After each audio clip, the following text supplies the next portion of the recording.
Okay, it is 5:30, May 21st, 2026.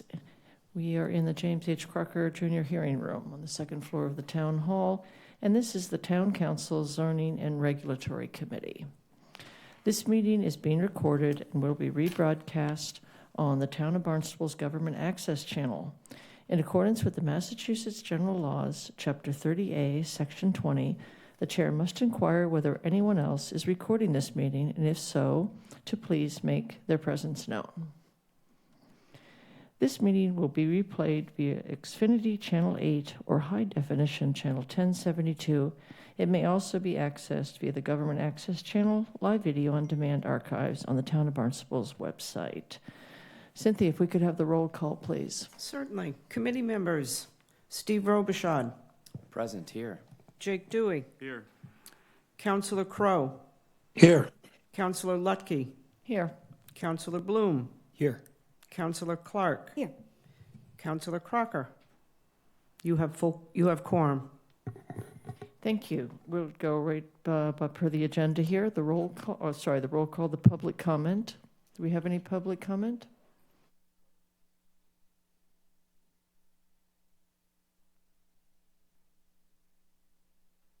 How you folks doing today? This is Eric Schwab from Hyannis.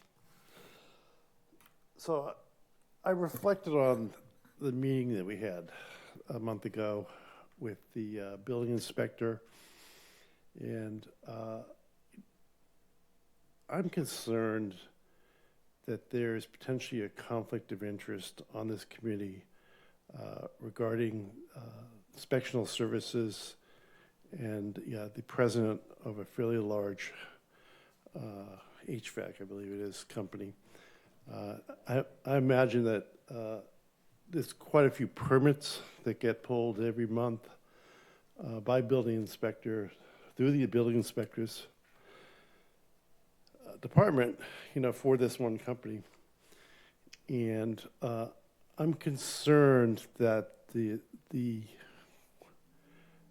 judgment of this prominent committee member might be influenced by a relationship with the building inspector. And I checked today, there's no disclosure documents on file for this committee.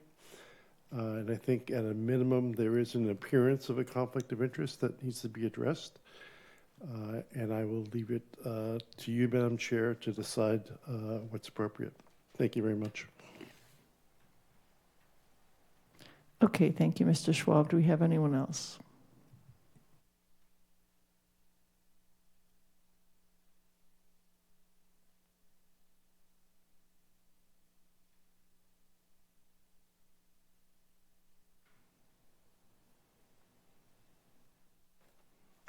Good evening, committee members. Bob Schulte from Centerville. Just wanted to make a quick comment regarding the third item on the topics for discussion today, and that's when you get to the point where you're talking about potential amendments to the various downtown high-end zoning districts. I just wanted to comment, I've mentioned it before to this committee, before the planning board, as well as to the town council. One of the items that was not addressed by the town council was the building heights for the downtown neighborhood district. And again, I think that's a very important subject. And speaking with Mr. Kupfer, he agrees that that's something that needs to be established. Right now, it's kind of a gray area. So I just wanted to remind you, as you get to that item, what the ad hoc committee members had discussed and recommended for building heights in that district was 2.5 stories and 35 feet to the pitched roof height. That was the other thing, was establishing what that measurement would be to make it consistent with what the council voted on for the downtown Main Street and the downtown village, measuring to the pitch of the roof. And again, just remind you, there was a conversation at the November 24th, 25 planning board meeting where we discussed this. And I think probably the most knowledgeable, in my opinion, and most experienced member of that board, Matt Teague, and I had a conversation. We discussed the building heights, that 2.5 stories and 35 feet to the pitch roof. He agreed was probably a reasonable height for that residential area. So I just want to ask you to consider that when you get to that point. Let those heights be established. I know there's other things like setbacks and things that I think Jim has addressed, but I was most interested in the building height because that was one of the things that was left open by the ad hoc committee. Thank you. I'll just finally say that type of a building height is consistent with what the objective was, which was to tear down the heights as you move from Main Street to the residential neighborhoods. We said 45 for Main Street, 40 for the downtown village, 35 for the downtown neighborhood. Thank you. Okay, thank you. Do we have anybody else? Okay, we'll move on. I will address that, Mr. Schwab made the comment about a conflict of interest. We do have on this subcommittee, we have the heads of the Planning Board and the Zoning Board of Appeals, and those are critical components to hear. And I respect these gentlemen to make the decisions. And I don't see a conflict of interest. I mean, that would imply that our building department is entirely crooked. So I don't think they are. There should be absolutely no connection between what we do here and the pulling of permits to do work in the town of Barnstable. So I don't know, Steve, if you have any comments on that, but I'm very comfortable with the representation on this committee. I appreciate that. Thank you. Yeah, just a response to public comment. I assume Mr. Schwab was referring to me. There is no conflict of interest. There's no appearance of a conflict of interest. No need for disclosure. Something I take very seriously, carefully review anything that I'm going to potentially vote on. And yeah, that's all. Okay, we have 3 items on here, and for topics for discussion. I'm going to have Jim Kupfer talk about these a little bit. All of us had an opportunity to go on a tour that was led by Jim. He could maybe explain to the public what happened on these tours and the whole point of that. I know I went on a tour with Jake Dewey, and he had some great ideas, which I hope he can present this evening. And I think Chris Clark and Steve, you went on another tour, and I think maybe you had some other ideas that you want to share. So we're going to review the potential amendments to Chapter 240 zoning, Article 5 accessory uses, Section 240 home occupation. And then the other one in the same section, 240-45, the storage of commercial vehicles. And then we had one public commenter talking about the third one, which we had talked about bringing up to try to keep moving that forward, is the downtown zoning. So Jim, why don't you take it away and discuss what we did on the tours, and we'll go from there. Absolutely. Thank you very much. Jim Kupfer, Director of Planning and Development. So as we left our last meeting, I think the takeaway, at least for me, was that the committee was seeking a better understanding of really what the issue is. And so leaving that meeting, really the thought moving forward was maybe we just need to see firsthand what the issues are out and about. So I reached out to, or our office reached out to the building department to get a list of complaints here in our community that are related to home occupations and commercial vehicle. We developed out a list and put together kind of a route in which we could drive by and check out the different locations or complaint addresses. And so we split up so not to have a quorum, and tonight we have an opportunity to talk as a group. But we split up into different opportunities to drive around. I drove a really very sharp Chevy Bolt, and we saw a number of different locations. We went out early in the morning for one group and midday for another group. Early in the morning I thought was important because that's what we heard from many of the residents, that, you know, we got to be, the enforcement was a concern because it's off hours. And so we took a drive through there to really kind of try and understand what the issues are. And I think there's a lot of good takeaways from that, and I'll let the group talk about that. In addition to the drive around, we also try to wrangle some other supporting information that the committee was looking at. We have asked GIS, and they put together 2 maps for us. All of this, by the way, is on Laserfiche under the subcommittee's meeting materials. Two maps that kind of identify complaints, and 2 are a little bit different. One is kind of an analysis, kind of the hot spots. Where are the repetitive complaints? And so you'll see in like a darker red in one of those maps, kind of the specific complaint areas that are kind of repeat offenders, if you will. And then another kind of highlights, just kind of dots the map as to where we have received complaints, the smaller ones being kind of the one-offs that there was a complaint, it was taken care of hopefully, and we haven't had a repeat complaint. Now there are some bigger circles where, again, those kind of match the hotspots, the analysis, the other map that indicate, kind of repeat offenders or chronic issues that we need to take care of. And actually, a couple of these were on our drive around. In addition to the map, we put together just some examples of specifically home occupations on eastern Massachusetts areas. We tried to stick to the eastern Massachusetts areas to be somewhat relevant to Barnstable, Cape Cod, the kind of uniqueness that we have here. We'll also note Mr. Robichaud put together a really nice document recapping the planning board public comment. I know that was something that we discussed previously about looking back at the planning board. And I know there was a lot of material there and hours of film, but Mr. Robichaud did provide a nice public comment document there. So with all that being said, the intent here, I was hoping this evening after our drive around and after some of the supporting materials, maybe having a discussion about what we saw during the drive around for the full committee to discuss, and maybe try and hone in on really what are those specific issues we want to tackle. And my hope here tonight is, after having that conversation, maybe there's some tasks back to staff that we can then say, okay, this is truly what we're intending to achieve, and we can maybe come back at our next meeting with, okay, here's what we're thinking about as maybe the best projected avenue to move forward with. And that could be revising the home occ further. It could be looking at other ordinances that maybe better suit the issues at hand. So with that, I'll hand it back to the chair to maybe discuss further about your drive rounds. Yeah, thank you. That was a good overview. Yes, we've been given an enormous amount of material to look at, because you're exactly right. People were saying, what is the real problem? And I think the tours were eye-opening, as is looking at the stuff. And I'd like to start by, hearing, before I speak, from the committee members, maybe with Jake, because I thought Jake had some really good ideas.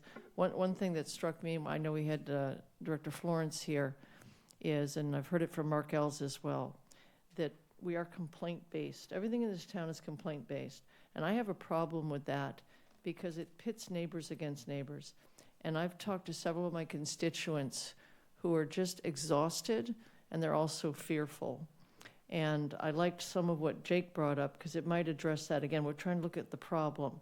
And I think always relying on complaint-based is a problem. It puts the burden on our residents, and it can create friction within neighborhoods.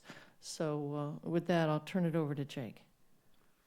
So, just to summarize on Betty and I were together on the tour. We were able to see what the building commissioner struggles with, or the inspector, whoever's dispatched out, because it's hard to determine what's going on and what falls into what bucket here. But I think while we're keeping this separate, home occupation, we have to really consider what the community can tolerate and what we need to tolerate to support our local economy too, because I think there's a line here where this is just, it's part of the way of life on Cape Cod at this point, to be able to make the numbers work to afford to live here. And so sort of the idea that I've been sort of batting around my head with is that we kind of create almost 3 tiers here, 3 buckets. We have a level 1, or whatever we want to call it, of home occ that's, basically kind of what Yarmouth is their 1 to 5, office type work, internet, phone sales, custom sewing at home, crafts at home, art type stuff. And I think that could be approved administratively through the similar process we have now. You go into town hall and you pay a fee, and it's relatively straightforward, and maybe we need to make some specific rules to it surrounding deliveries and things like that, and no customers visiting, and there's just clear rules. And then I think we have phase 2, or level 2, that has more land use potentially, or structure use, that goes to a level of informal site plan review, whether it's the existing one we have, again, I think we have to put some parameters around that of, you know, what it is, you know, if it's, are we allowing up to one vehicle or two vehicles, you know, and again, leave that to a little bit more rigorous but administrative approval. And then I think phase or level 3 would be the special permit, which we do have currently. And I asked Jim and his staff to remind me. I could only remember one home occ special permit, I think, that came to us, and I think there was maybe 2, and I don't know if that one was before my time, but right, there hadn't been any in. Zero in the last 5 years. Yeah. So there's, and I don't know if Commissioner Florence and his team kicks people when there's a problem to say, hey, you need to go get a special permit if you want to keep doing this, or he just says, you can't do this. But people have not been coming to us saying, you know, we're trying to operate a landscape business from our house or something of that nature. Could we do it? But not that I want to like clog up ZBA agendas, but, you know, I think that is an avenue, you know, it gives the opportunity for the neighborhood to come out and say, you know, this is not tolerable, or, you know, maybe there's lots in sort of our more rural parts that it's like, you know, this makes sense if it's fenced appropriately and put guidelines and limits. And then it helps Commissioner Florence and his team regulate this. You know, then there's a set rule guidelines that it's like, okay, he's allowed to have 2 trailers and 1 truck or whatever. He clearly has 3. He's in violation of a special permit. And it gives us something we can take away, whether it's a special permit or a license or however we want to create it. Because the other problem is right now, I think we asked how many home occ permits are out there. They don't expire. They're not licenses or anything. They don't need renewal at this point. So they're just, someone could have pulled one in 15 years ago and it's still in our database, I guess. So those are sort of my thoughts. Yeah, I thought, I really liked Jake's idea, and I made an opportunity before I came here to call, and they don't want their names mentioned. I won't mention their addresses because they are actually terrified. In this case, it's a landscape business, and I don't see how a landscape business is a home occupation. But what happened in this case is they complained, Commissioner Florence and his folks came out, and they're like, look, you don't have an home occupation, let's get you one. It's like, wait a second, that maybe was not the right approach. Like, I would think this one would definitely be under special permit. And particularly in the case with this one, and again, this is Hyannis, where we have much smaller lots. The lots front on 2 streets. So his front street of this landscaper is a street with speed bumps. Okay, so he doesn't want to go out that way. And then the back doesn't have any speed bumps. And of course, they're all private roads. And so what happens in the morning is all the workers come speeding down the road, pick up their equipment, and then off they go. And it's just created mayhem in the community. And in addition, the heavy landscaping trucks are destroying the road. So my residents say, who's repairing this road? I mean, the town gave them a home occ, and now the road's being damaged, and we're on the hook for it. So when I heard Jake say, like, oh, that could be the solution in so many ways. Like you said, there'd be a ZBA hearing. You know, the neighbors on all sides could come. All of this stuff could be addressed. And I still can't see in my brain how we'd ever have a landscaping business in a neighborhood. But maybe there would be, because I do know guys who are their own landscapers, and they're very neat, and they just have one, you know, trailer that they park in their driveway, and they're fine. But not when you're doing this kind of thing. And I loved your review portion too. So you can come back and visit it on whatever schedule we decide. So that's why I was very, very taken. You do gradiate it, so you can do, like you said, an administrative, and then up to a full review, where you're really, no kidding, saying, okay, what are we talking about? Because I think a lot of neighbors, to your point, Jake, nobody wants to stop people from making a living, and we all know commercial space is incredibly limited in this town. So, and we heard again from Steve's beautiful compilation, Steve, of all the comments, you know, that people have their livelihood, and they really are, you know, feel that that's important. And so I think your approach, I really would like to hear everybody else's thoughts, but then I'd like to dig into Jake's idea and see if we can just kind of push aside. I know you did the red lines, but But maybe it's a new look that needs to get this off the dime. And again, like I said earlier, this complaint system really puts neighbors against neighbors. Okay, Charlie, what do you got? I'm just listening right now. Okay, Chris, what do you were on the other tour. Yes, it was, as Director Kupfer said, the North Side group and the South Side group tour. But I hear what you say, what the references are. I am concerned about the impacts to our blue-collar residents and those that are serving a need in our community. I don't employ a landscaper, but I'm surprised at what percentage of our residents do and rely on landscapers. I know that their impact also depends on the size of the lot, so I'm not so sure if it's legal to create regulations that fit a certain size lot and have a different set of regulations for a different size lot, because it's just the impact is less.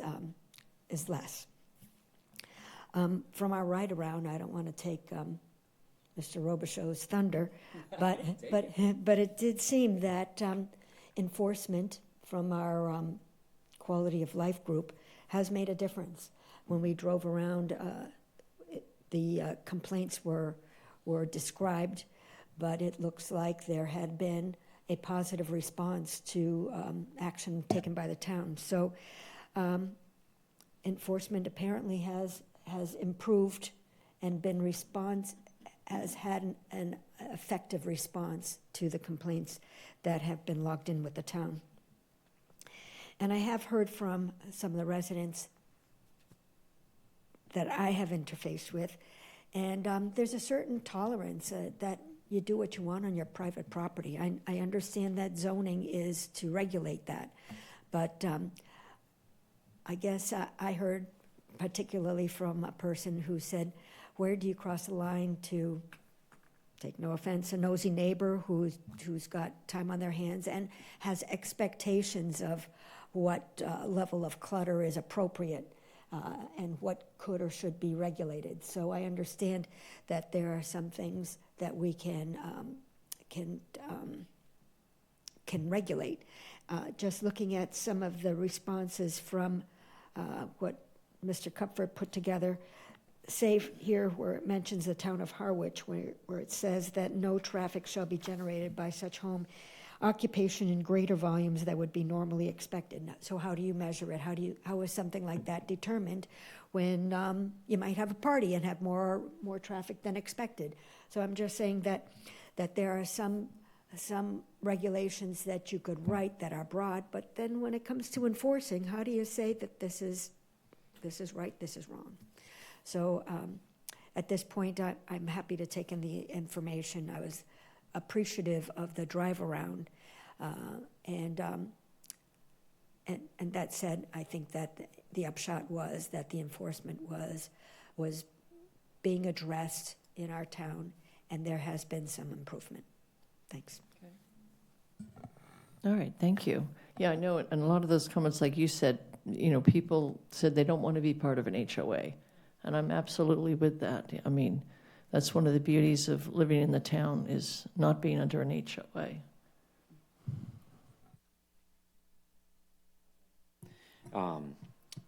I just want to mention four things off the bat. First of all, what we recommend has to be enforceable and has to be able to be interpreted with firm, clear definitions. I think when we do end up with a draft, I think we're going to have a big section of definitions because a lot of these terms are going to have to be defined. I always picture you line up 100 people and ask them to define a term and you get 100 different definitions, so that's something we're going to have to work on.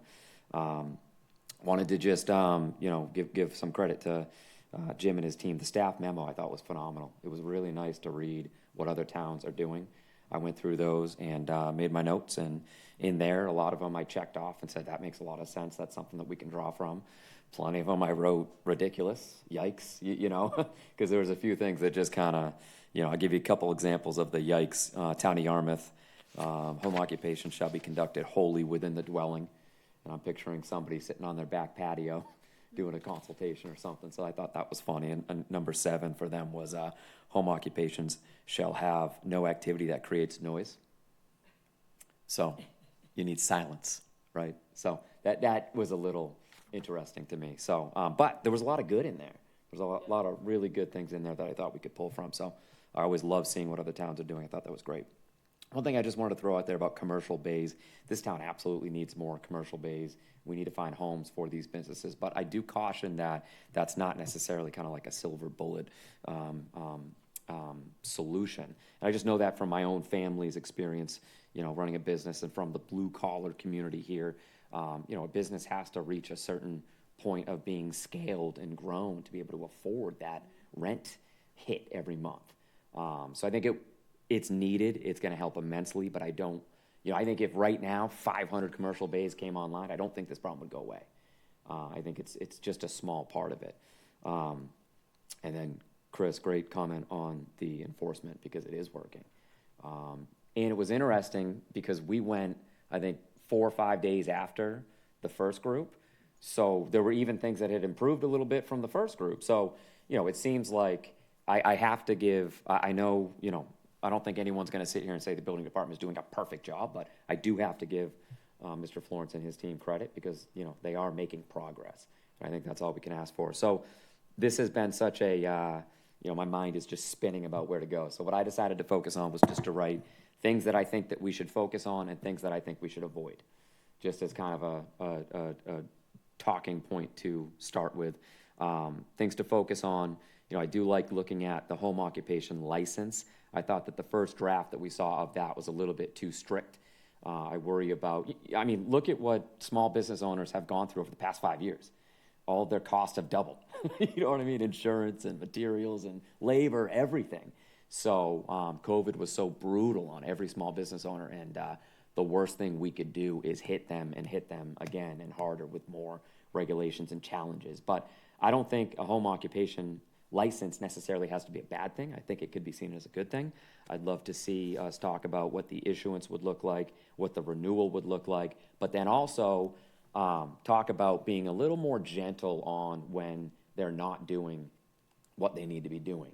And I would love if the building department had some sort of a mediation aspect to it, where it's like, okay, you know, maybe we put you on a probationary status, but you're still able to run your business, and let's work together and mediate to figure out what we got to do to get you back to an active, you know, in good standing status, something like that. So I can't remember who mentioned mediation. I think it was a member of the public, and I thought that that was a really good idea. It would be challenging to mediate between neighbors. That could get difficult, but mediating between the authority and the small business owner, I think would be a useful thing. And then the home occupation regulations, I think that's a great area for us to focus and pull from our red line draft and other towns, focusing on tightening and modernization of the language to help Brian enforce what he's doing. Commercial vehicles, focusing on a max number. I made a comment at one of the planning board meetings when we had very intense, passionate comment that I think everyone in this room can agree that 1,000 commercial vehicles on a residential property is probably too much. So why don't we start with some common ground and figure out where that number is, because there is a number out there somewhere. And maybe that number needs to adjust based on the acreage. I don't know. And then also exclusions. I think there needs to be exclusions, whether it's number of axles, tonnage, because I think we can all agree that if you say, okay, you can have 2 commercial vehicles, those probably shouldn't be 18-wheelers. You know what I mean? So we got to come up with exclusions somehow. Equipment, you know, any equipment that's going to be tied to a home occupation. I love what Jake said. I think that's a great approach. I'm fully behind that. I love the idea of a special permit provision. We can go to ZBA and maybe we even outline what items you can go to relief for to get, you know, a little bit more flexibility.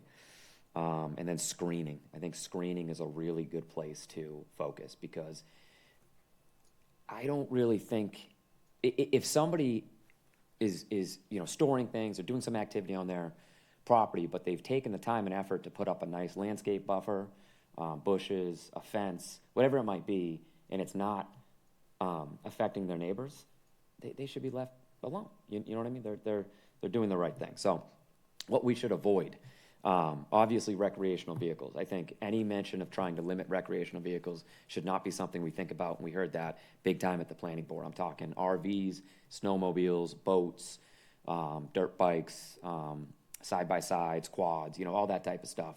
I think that if you have a place to put it and you have that hobby, that's not something that we should infringe upon. This is the hard one. This is kind of the controversial one, and this is, I'm going to call it stuff. So you can call it trash, you can call it junk, call it materials, and the reason I mention that as being something to avoid is, on the Cape, there's been many properties, I can think of a handful, that a lot of people look at it and they go, oh my gosh, it's just full of crap and junk and stuff. But if you walked on that property and talked to the person that lived there, that's not junk. That's their everything. That's their world. Those things they cherish. One man's trash is another man's treasure, right? For us to sit here and try and define words like materials, junk, trash, good luck.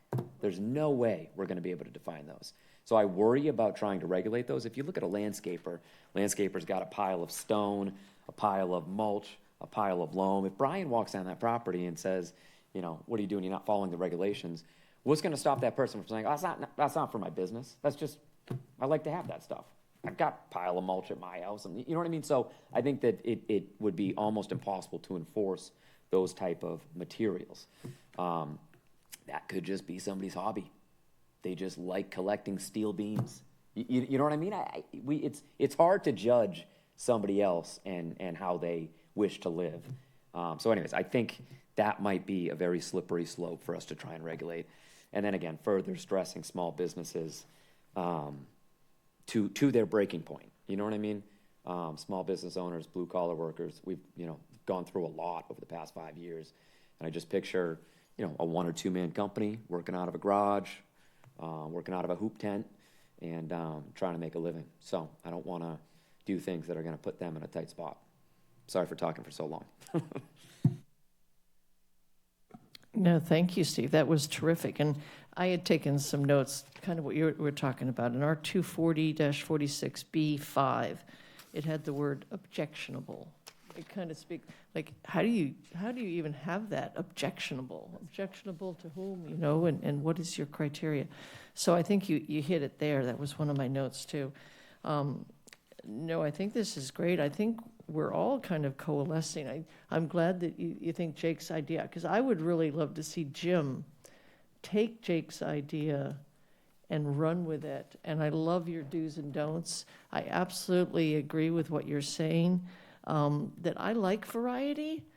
I mean, that's why I don't want to live in an HOA, and that's, homeowners association.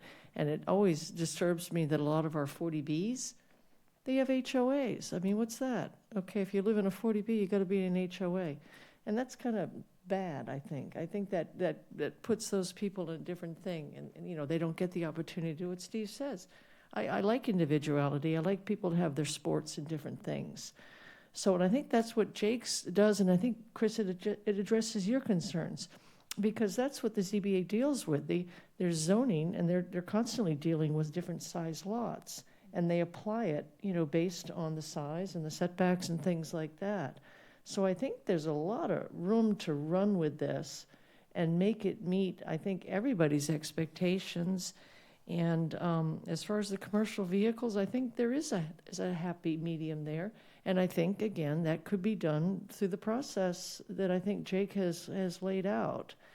So, Jim, do you need more discussion from us? Do you have enough here to go with it? Do you want Jake to talk a little bit more? Do you guys, I don't know, what do you guys I think we need to keep the commercial vehicles separate from the home occupation or home-based business, I think is another term we could use to call this. And maybe the home occupation is the sewer, the baker, the whatever, and the home-based business is something that's more operating there.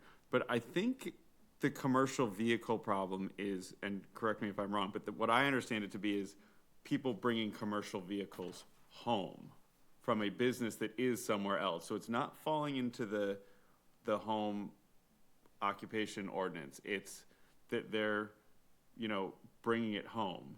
And I think it's two different things, but I don't know, Jim, do you think that's right, or? Yeah, you are correct. They are two different things. However, I think the reason these are married is if you're going to update the home occupation that allows for X amount of commercial vehicles, they need to talk to each other. They need to be able to be in sync. But that doesn't mean you can't tackle home occ first and then come back to commercial vehicle and say, okay, let's make sure this is right size to match the home occupation. So yeah, I'm right there with you. If you guys want to pursue the home occ first, see how that looks, develop that out, and then bring in commercial vehicle after that, that's perfectly reasonable, I think. Yeah, and I like what you said, Jim, because I think there is overlap. I can There's see them definitely overlap, separate, yeah. but like in the case I told of the people I called before I came here, I mean, the guy, no kidding, has commercial vehicles that workers come and get from his yard and go out with. It's not like I wish they were taking them home, right? Then it would be dispersed and it wouldn't all be co-located. So I see your distinction. I think it's correct. But as long as we keep in mind that there will be some overlap in there. So is everyone, do we want to take a vote? Or Steve, you got something else? Well, I just wanted to agree with the path that you've laid forward. I mean, I think it makes a lot of sense, and I do agree that I think if we tackle the home-based business aspect first, it's going to make our lives a lot easier to then tackle the commercial vehicles. So I think that is a good path forward. I also kind of agree with the plan to let Jim and his team take the discussion we've had and try to get a draft. Or we could take the current draft and go, paragraph by paragraph. I mean, it's up to you. I mean, I think it's a little bit of deciding what type, to help Jim here, like what type of businesses we want to allow. And that's why I sort of asked at one point, can we see a list of all the businesses that are out there just to get a sense of how we can kind of bucket them? Because again, the tax preparer guy or the phone sales guy that's very benign use in his house, that should be a relatively easy, straightforward. But then where's that line that we feel that we as a community want to support and allow, but we need to put some guidelines on it, some parameters around it? When does it sort of cross into that? I will say, none of the other examples we've seen, I don't think a lot of other towns really focus on kind of listing out the type of businesses. I think they more try to stay vague related to just the activity of that business. So I think that's kind of the preferred way to focus on it. I think it's just hard for the building commissioner or everyone to just sort of see this line. How do we sort of draw some sort of line without, like you said, more definitions? What is it? What's the trigger? That it's, a certain number of engines or a certain number of, I don't know, people or. Yeah, I mean, that's kind of I know Jim can touch on this, but that's kind of the approach they're taking is the symptoms of the business, that the effects of it. So the number of people, the number of vehicles, what you can see from the road, any activity. Jim, you want to comment on that? Yeah, I would say that's mostly accurate. The impacts of the neighborhood. So that's really what it's boiling down to. So if a business is impactful, it sounds like we have 3 tiers here. One that is absolutely not impactful. That's the gentleman on his computer at home. That's going to be the first admin. Get a business certificate, come in, we check it off and say move along. Sounds like the next tier, the home occupation, might have one commercial vehicle, and there is an idea that there is a home occupation there, but it's not overly impactful. Maybe it's heavily screened, and that can come to site plan review. So that would be not just building department signing off, but that's a more robust process that we could develop out. And then that third one is if there's any trigger, I think that's going to be key here for this group is what's that trigger that then would say, okay, you're beyond just an administrative review. You have some impacts to the neighborhood. Those might not be greatly impactful, but there are some. So we should be notifying the public. We should be notifying the neighborhood. And that's when a special permit would be required. So, I mean, I think I have a good amount to work off of. Happy to bounce things off Jake if that's okay in between now and then maybe the next meeting.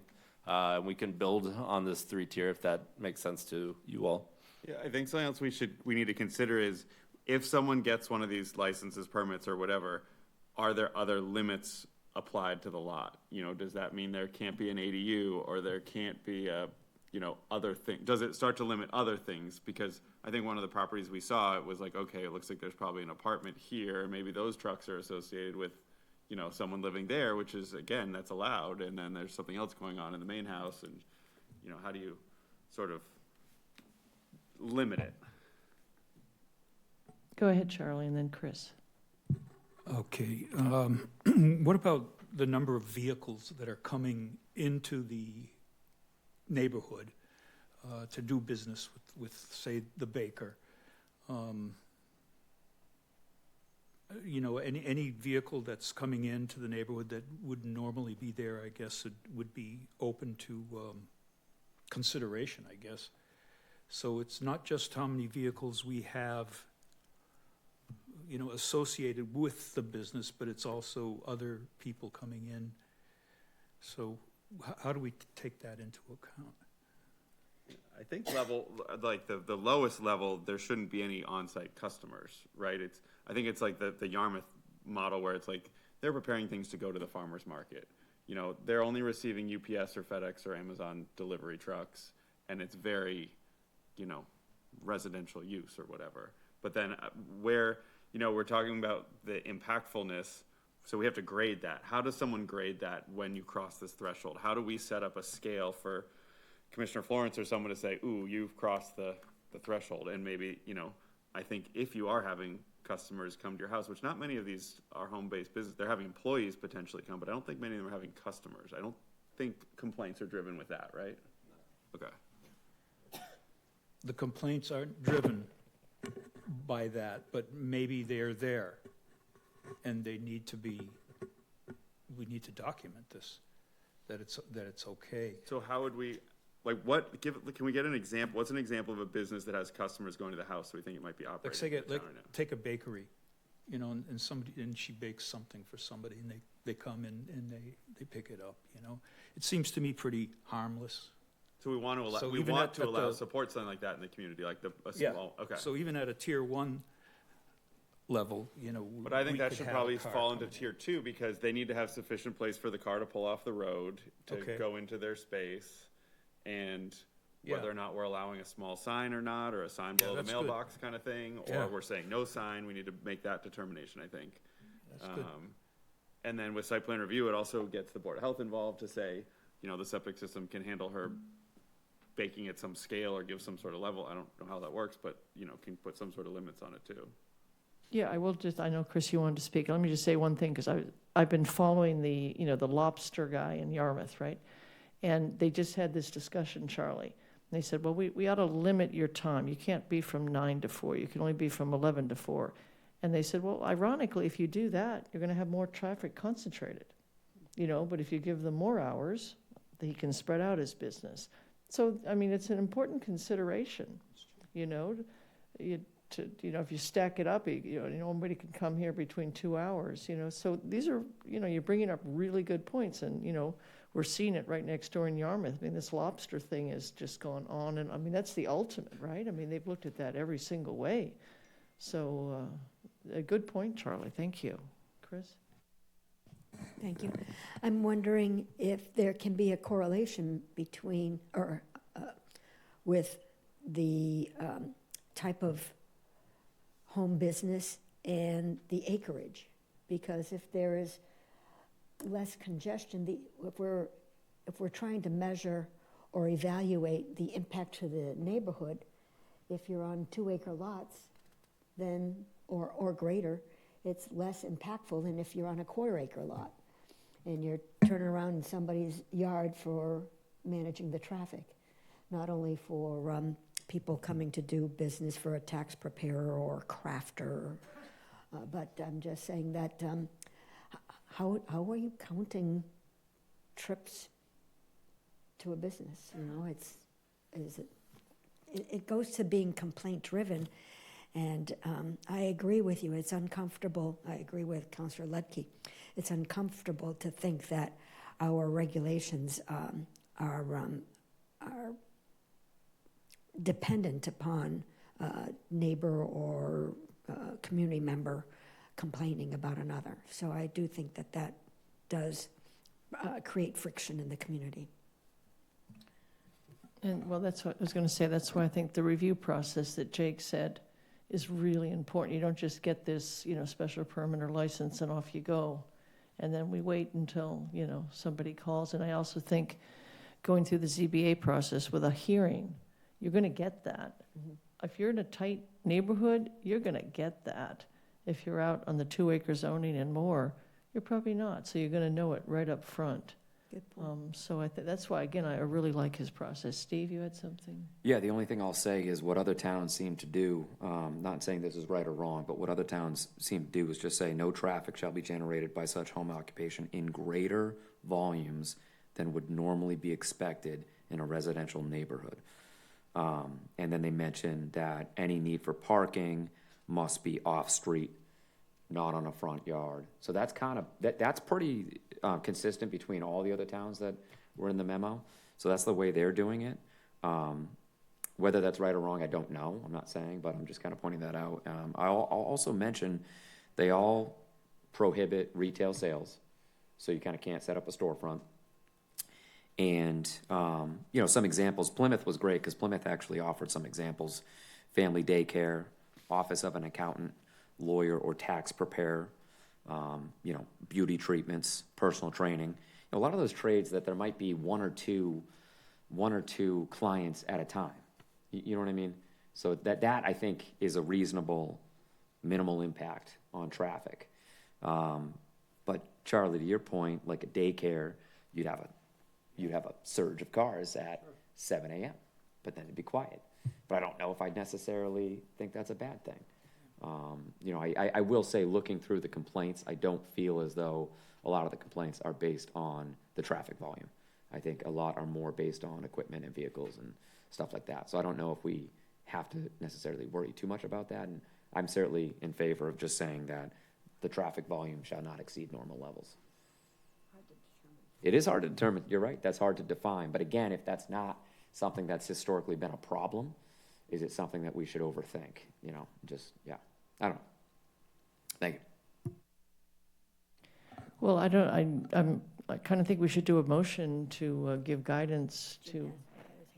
He has his hand up. Jim has his hand up. Oh, I was just going to offer that this is great discussion, and one thing that could come of this, if you were to allow for a use that may have trips coming to the business a one at a time, and maybe that triggers that second tier. So that's the home with site plan review.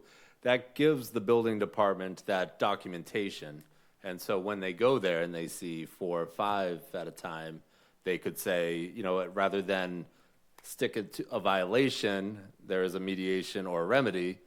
Come to the ZBA. You've passed that threshold. We have evidence here. You got to go to the ZBA to try and remedy that. So there could be some opportunities there. This has been a great conversation, so we could definitely build that out. Absolutely. Okay, before I make a motion, John has not raised his hand, but John Crow, do you want to comment on anything that's being discussed? Yeah, I have a little concern on the ideas of having a commercial bakery or whatever out front that people can go in, because that's a commercial business going in and out, and that's not what we're talking about here, and it should not be allowed. It's the first thing that's struck from any of these home occupation is retail coming out the door. I have other concerns about the amount of equipment that is a threshold for moving. At some point, the business is growing by being able to afford more equipment and be able to afford this, increase employees and invoices. But at what point do you say, hey, your business has gotten to the past the point it belongs in a residential neighborhood? I think that's part of the problem. I understand a lot of people say we can't afford it, but the business is growing, and that's part of doing business, is being able to afford the locations and the storage units that you need to continue to grow, and those shouldn't be on somebody's next door neighbor. Thank you, John. I think you've picked up beautifully on what Steve was saying earlier about the scalability. There comes a Yeah. point when you're scaling your business and you're out of this jurisdiction. And I think that's maybe an important thing, Jim, to think about, that's a certain scalability is going to trigger a response again from the town. I really want to get the individual complaint stuff out of this business. It really puts people in a bad light, and that's a great comment, John. Thank you. If I may add to that, it is a tricky decision to make what that scale looks like. But I think if we potentially were to enhance that special permit requirement, that gives the building department that opportunity to say, this may be a home occupation, but I'm not going to leave it up to my individual discretion. Well, you can go to a hearing, and it will be determined whether or not it's a home occupation. The ZBA could find that, you've scaled too much. This is no longer home occupation. This is truly commercial or industrial use or whatever it might be. And therefore, we're not able to grant this special permit. You're going to need to look for another location for your business. That might be a way to kind of have a clearinghouse for some of these that may not quite be a home occupation anymore. It might be a use that's no longer residential.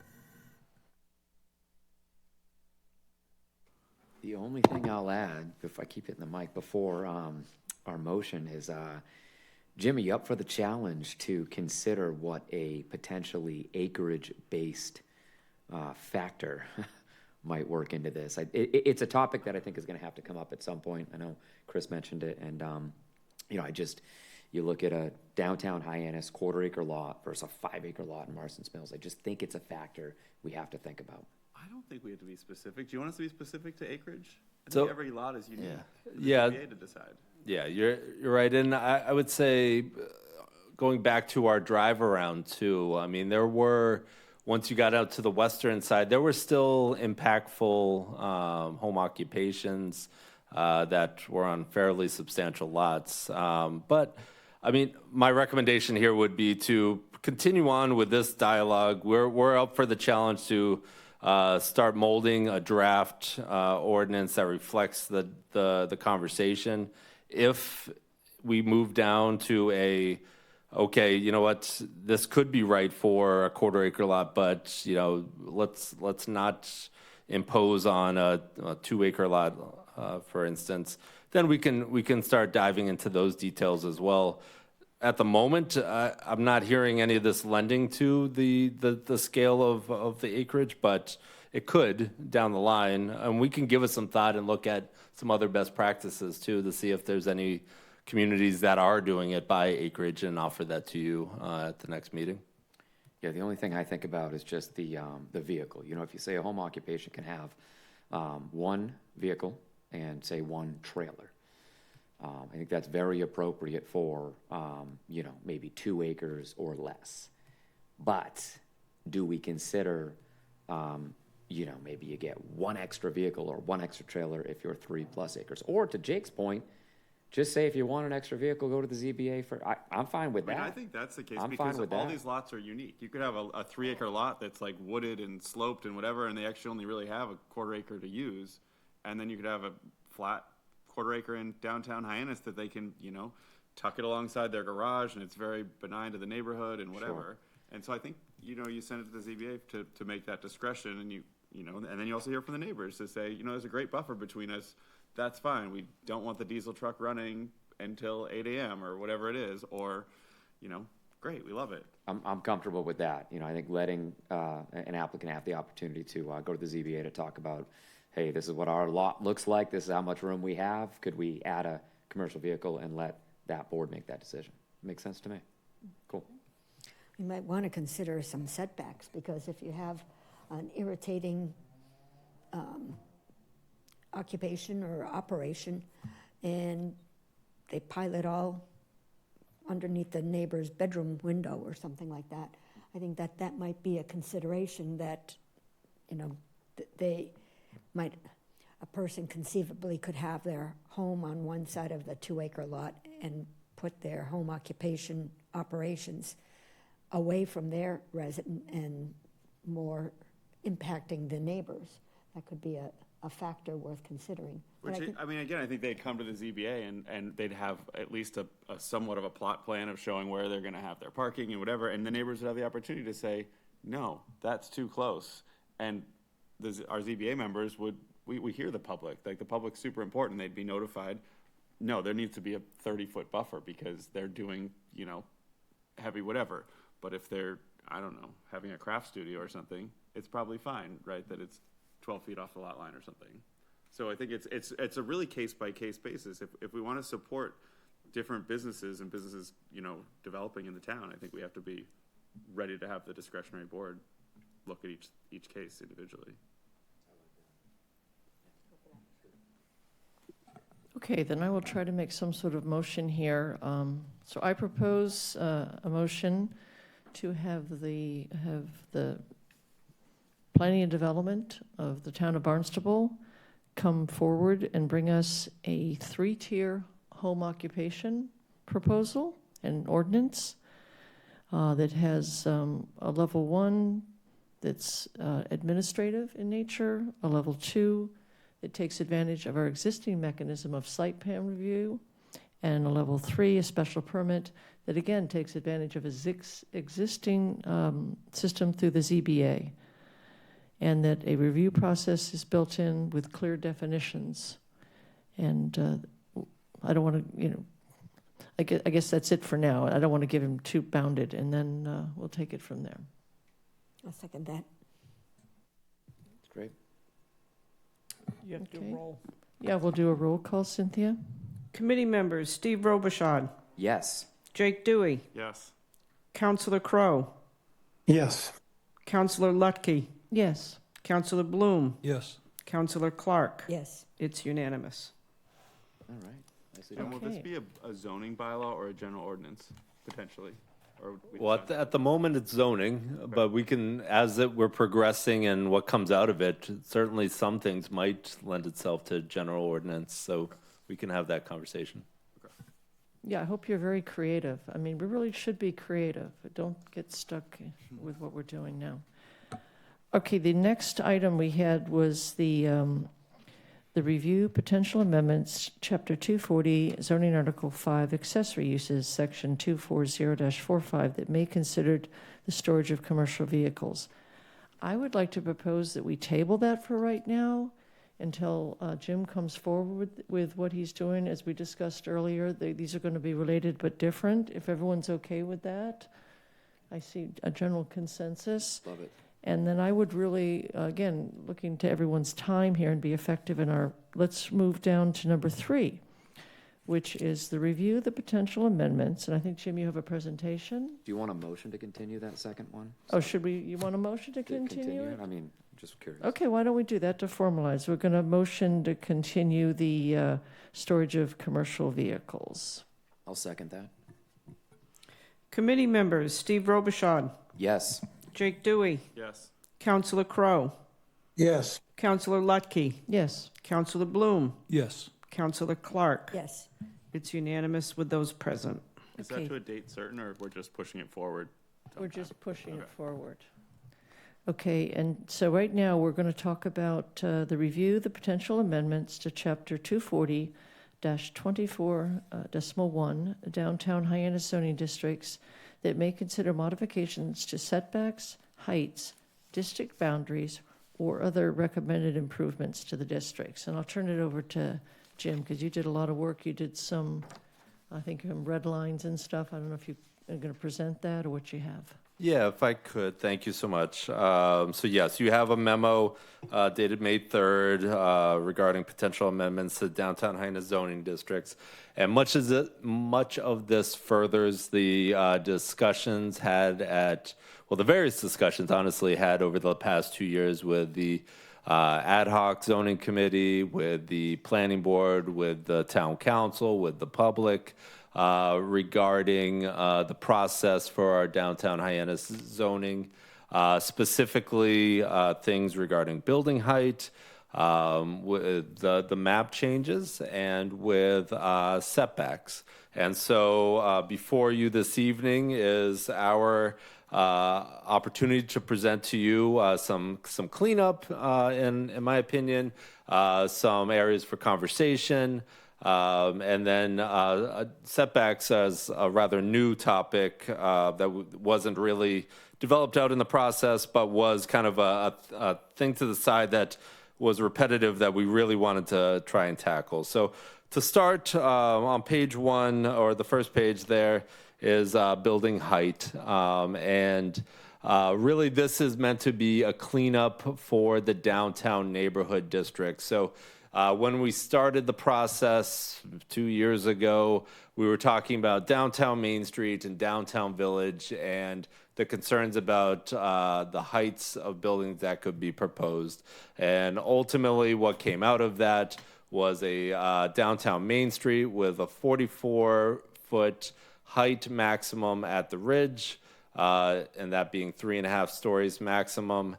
Downtown Village District being 40 feet to the ridge maximum with 3 stories. And then downtown neighborhood, which is kind of the periphery, the area around the downtown village before we get into the single family district, was left alone because that wasn't originally noticed to the public. So we were not able to make amendments to that district. And so, as it stands today, it still is in its current form.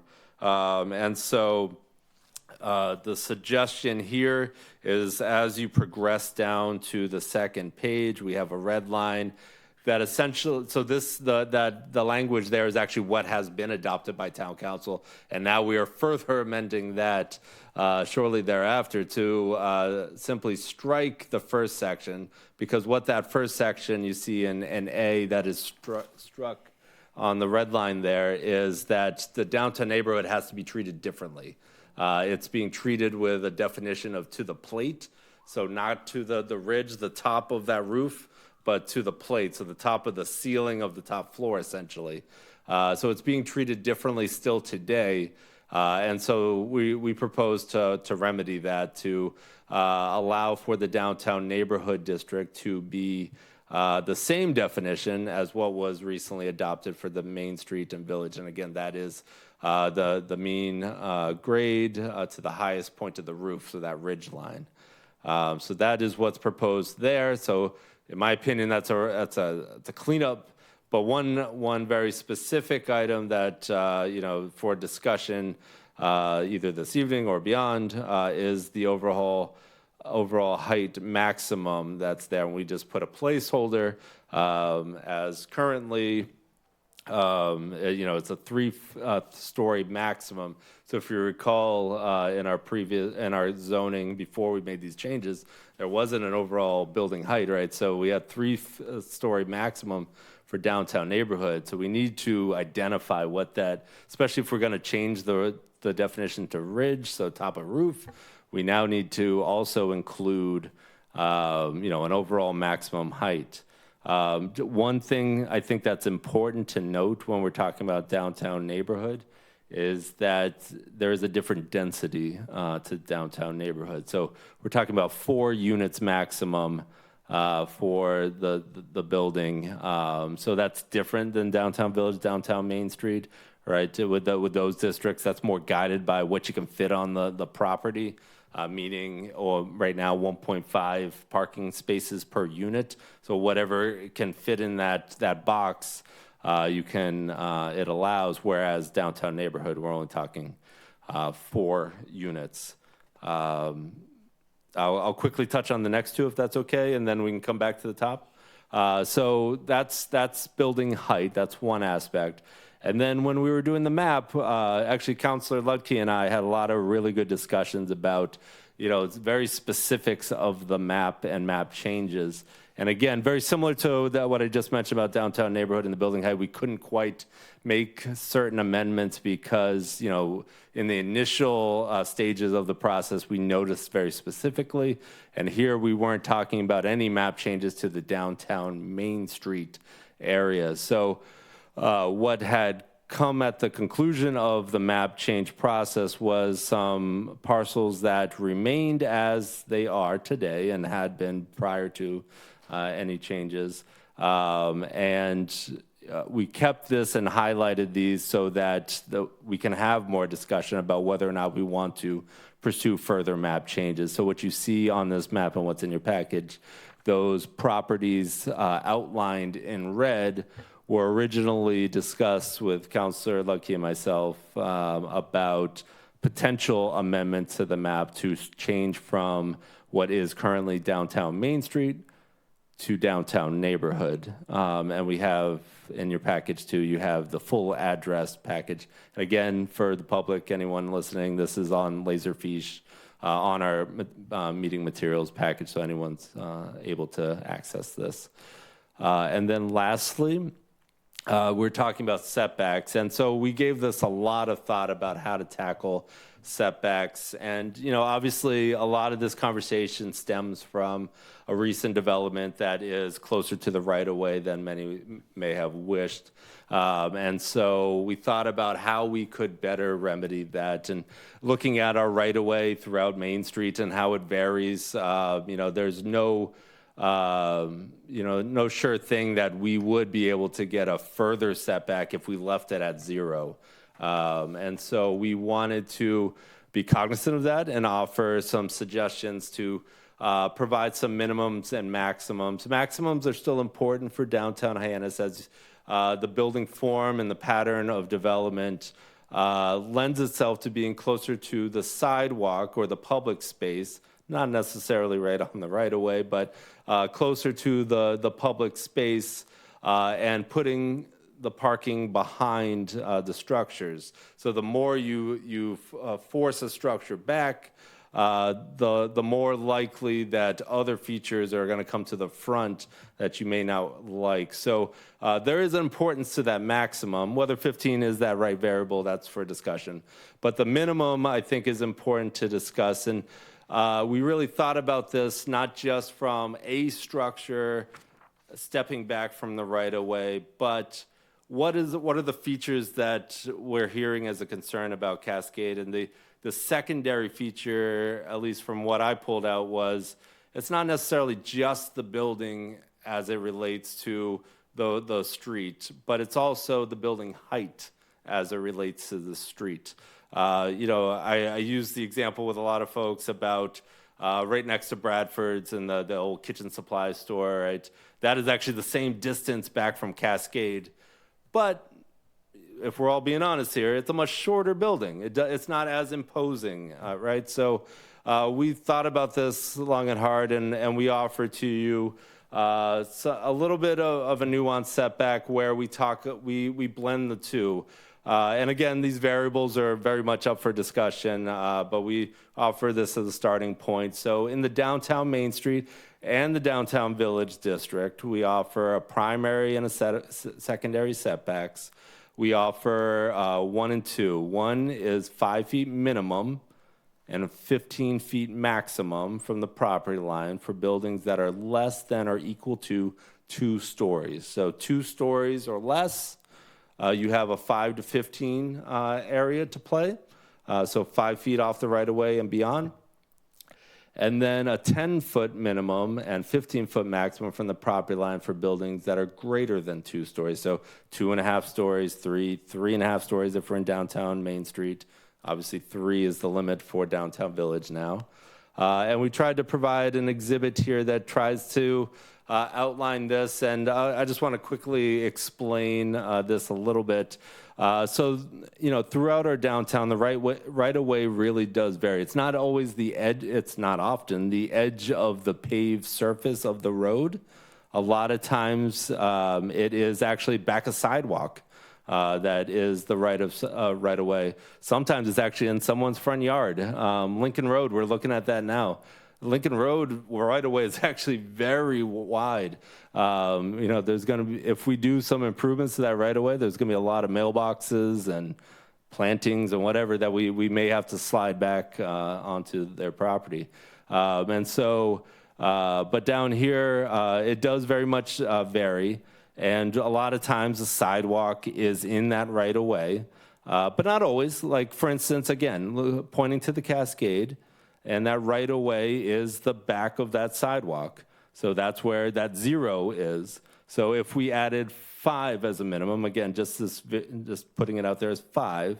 So now you have essentially, 10 to 12 foot off of the right of way, off of the roadway. And so you would have, maybe an 8-foot sidewalk, 6 to 8 foot sidewalk with a little bit of plantings or something like that. So that begins to, I think, move to a direction in which, at least I have heard as concerns from the public. And so I think that's, and so we offer also, we just wanted to highlight, as you progress in moving this back some, we do have frontage types in our zoning ordinance that we can then, I think, further stress. Right now, if you're building up the Cascade, for instance, you'll see that the building's, again, right at the 0 lot line, and they'll have some awnings and stuff like that over it, and I'm sure the front facade will be nice. But if you set it back some, you can now introduce some other activities, like like a nice shaded, maybe porch cover, or maybe some garden availability there. There are some other frontage types that we can work with applicants to pursue, and these are already in our zoning that we can point to. But if it's a 0 lot line, they're kind of stuck with exactly that very first one. So with that, I'll hand it back to you, and I'm happy to go back to the top. Okay, again, I'd like to, because Jim and I have talked about all these things, and one of the things I shared with him was something from Amherst, Mass, that they had like they called it a sidewalk rule or something like that, where they laid out the sidewalks throughout their downtown, and they did it based on location. So that was an interesting way to look at it. But I really think what Jim has done here is marvelous, because the mass of a building does impact you in how you feel crowded or not. So again, I'd like to hear from all of you folks, because again, Jim and I have discussed, I think all of this is important. The heights, as Bob Schulte has pointed out, the refinements to the map, we can certainly talk about that in detail. And again, the setbacks. I think all three should go together. I'd love to see us move to the town council, and then of course to the planning board. And Steve he's pulled up some, what is that, Google Earth or something over there? Little street view, yeah. He's looking at some stuff. So Steve, why don't we start with you, with your thoughts? I guess I'll go back to building height, if that's all right. It's kind of tricky, just because of one thing Jim didn't talk about is RB. The RB zone is right next to DN. And by the way, we've got to change the definition for every district, because we can't have a different building height definition in our single family home compared to the downtown area. We got to make it consistent. So let's just tackle that right now. No, I'm just kidding.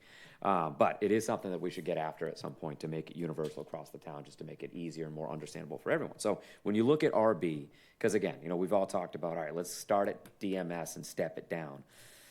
So DMS, 44 feet, 3.5 stories. DV, 40 feet, 3 stories.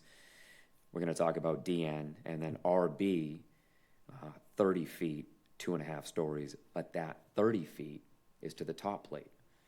A typical roof on a single-family home, I think we can all agree, would be between 8 and 12 feet, which puts that 30 feet for single-family district RB at a total building height between 38 and 42 feet. With that, I would not be comfortable going, I would match DN to DV in terms of building height, number of stories. DV is 40 feet, 3 stories. I would have DN at 40 feet, 3 stories. Because if you go any less than 40 feet, then you're going to be going back up.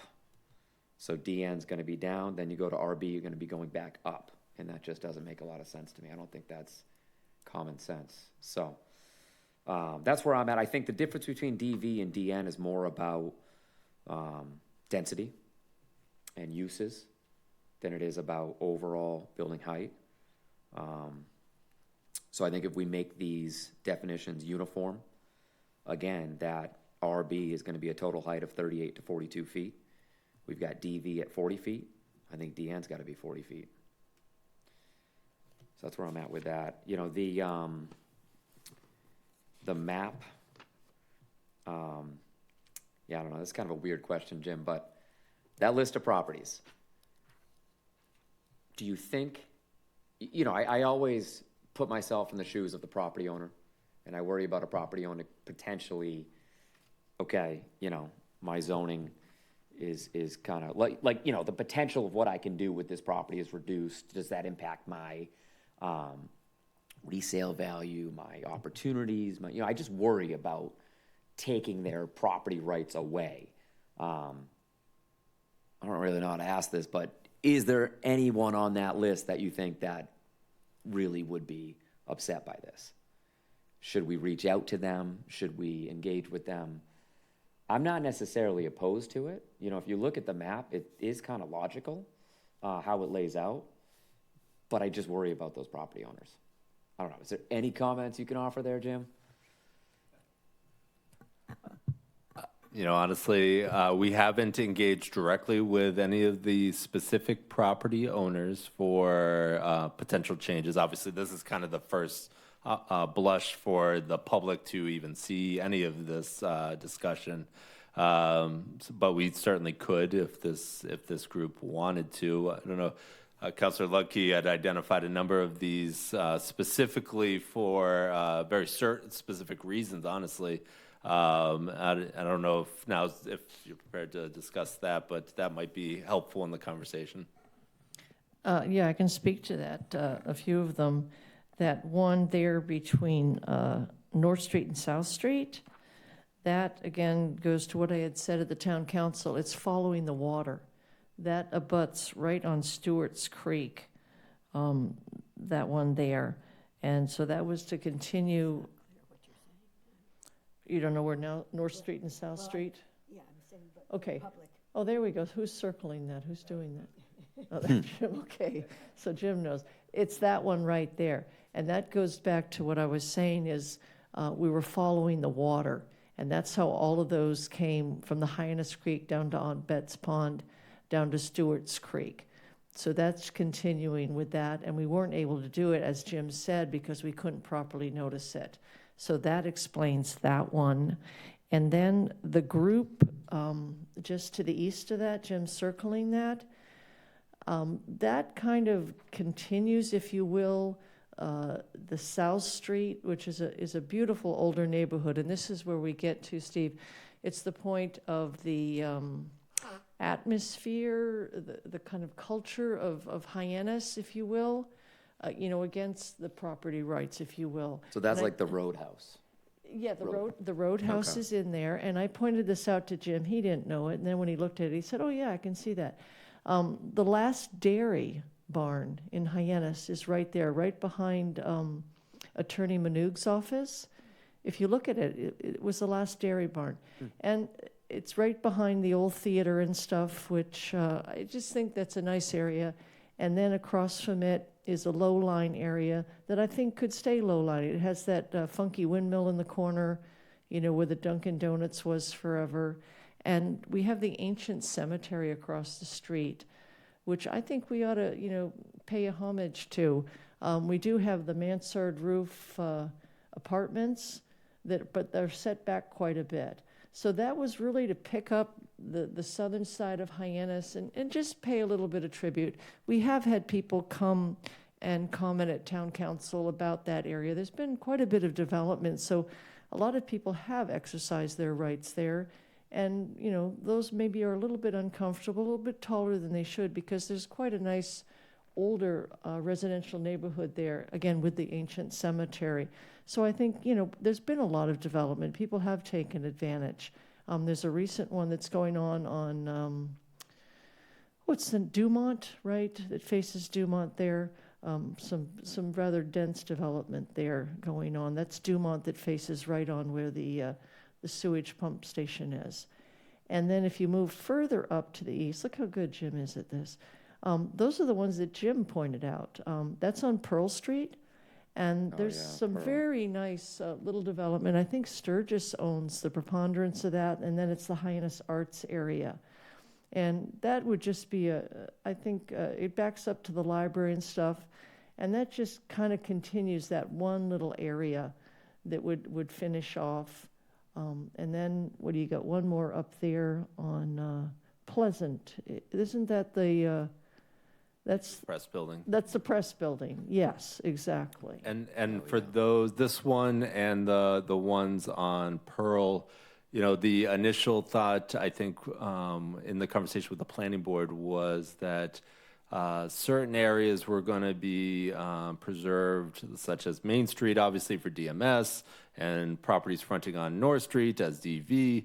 And so there was some parcels in between, like these, that weren't fronting on Main Street, but all of the properties on South Street were DN. So the conversation was, do we transition these over to DN? And it seemed to be the recommended approach. So that's why those were also included. Great. And thank you for that insight. That was really, really useful. Procedurally, Jim, if we sent recommendation to town council to go ahead and make these changes outlined in red, would there be a hearing at the planning board? Because I know that we had already talked about it. Oh, yes, absolutely. Everything that comes out of this group would go first as a first read town council and then a hearing to the planning board. So all I would say is I'm in favor. We could even send the recommendation tonight, and I'm saying that knowing that at the planning board, these property owners, we'd send them a letter, let them know what we're doing. They have a chance to get to the microphone and speak, and then we can go from there. And then, sorry, go ahead. No, I was going to say absolutely. This needs to be fully out in the open. Absolutely. Sure. Yes, Steve. And that's the same process. We go to the council, the planning board, and then back. I love it. Yes. Yeah, and I love the comments and the talking about the character and all that. It definitely seems logical to me. The setbacks, what did I want to ask Jim? Okay, so this is an interesting question. I let me just first say that, that the height, obviously, of a building definitely impacts how that setback feels, and that's why the cascade feels the way it feels. From a factual standpoint, if you were to measure that setback and walk your way all the way down to the West End Rotary, you'd find that the cascade is not alone in that distance. That is a distance you're going to see again and again as you work your way down Main Street. All I want to avoid is getting away from the consistency that we see on Main Street, the consistent setback that we see, the character that we see. So, Jim, do you feel, these numbers seem logical to me from your standpoint and your intricate knowledge of Main Street. Do you feel any of these will negatively impact the character of Main Street?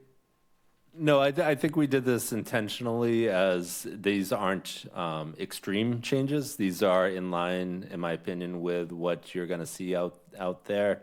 There are examples of structures that are maybe 20 feet off, and those are some of those ones, and you could probably picture them as you're going down Main Street. They're the existing, like it maybe was a single-family home at one time that's now painted and done up as a marketer or a restaurant or something like that. There certainly are some opportunities that are closer to 20 feet, and there's some that are right up on the sidewalk as well.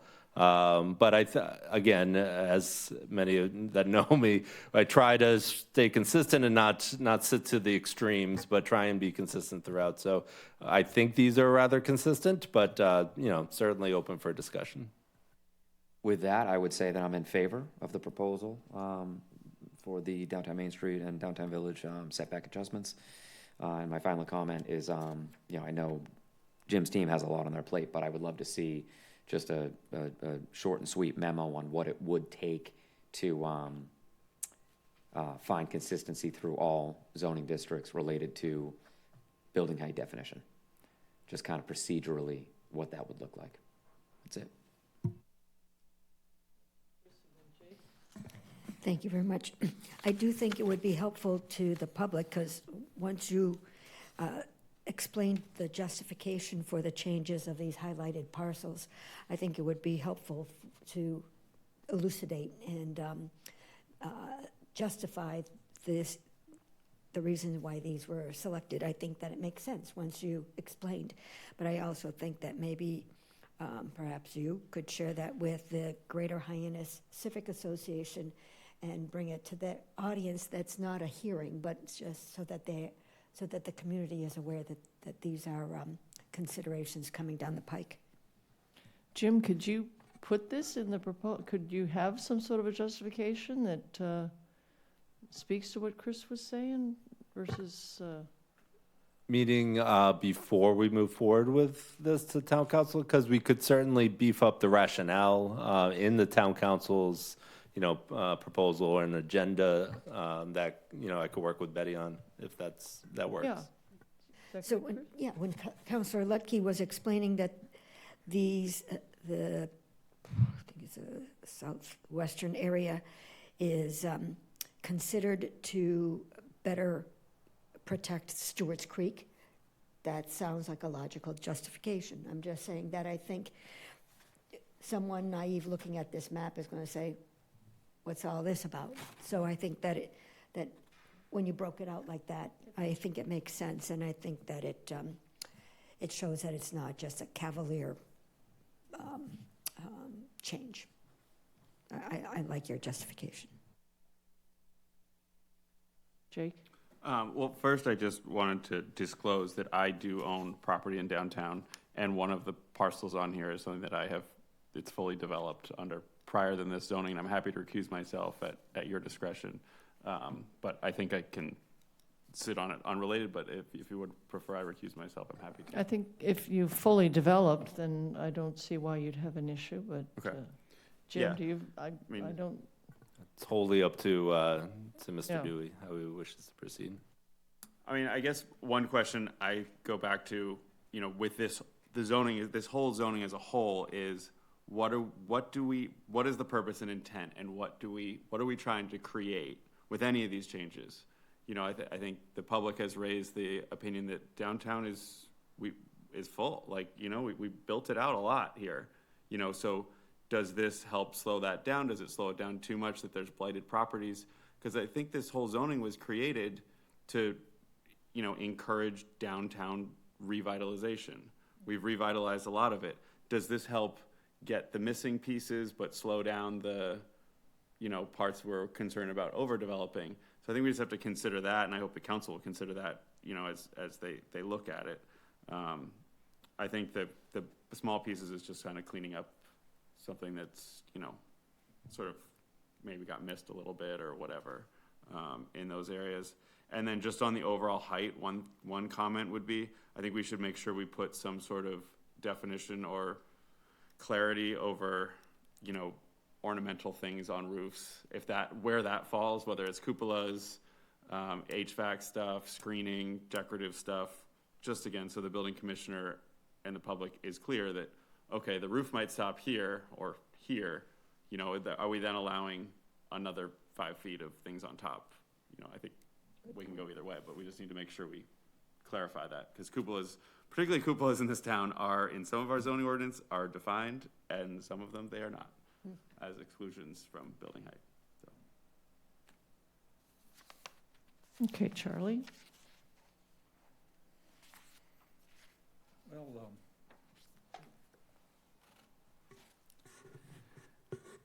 I'm not really sure I can add anything to the conversation at this point, but going back to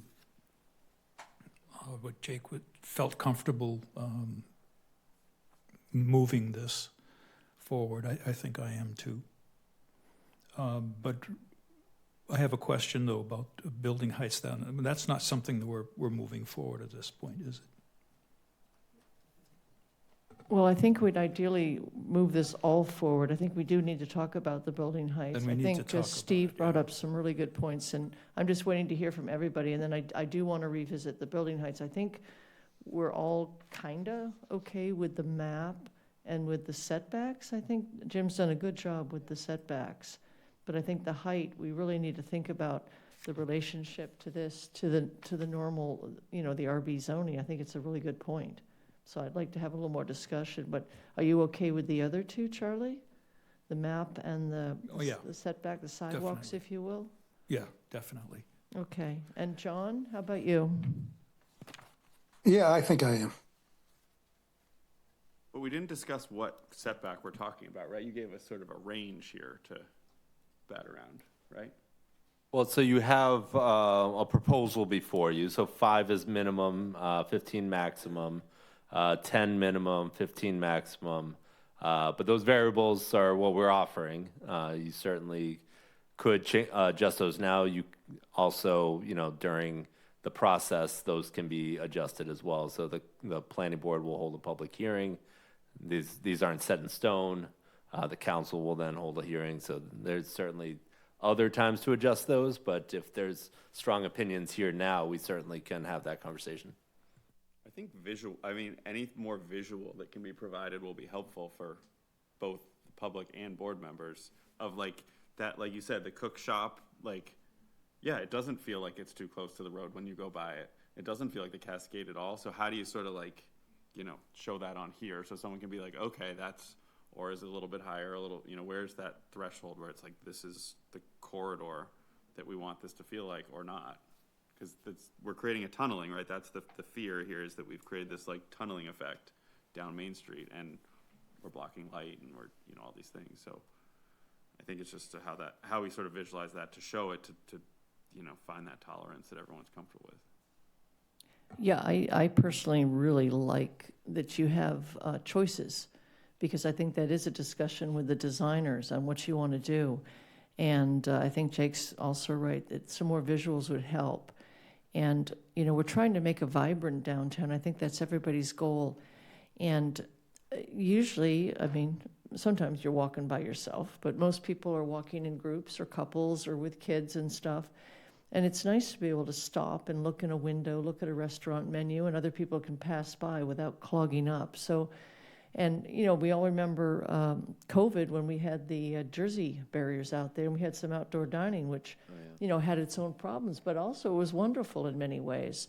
So, Steve, you said, maybe too much variation, but that might be kind of cool to have, some places, that are a little wider, where you can linger and stuff. I think it makes it vibrant.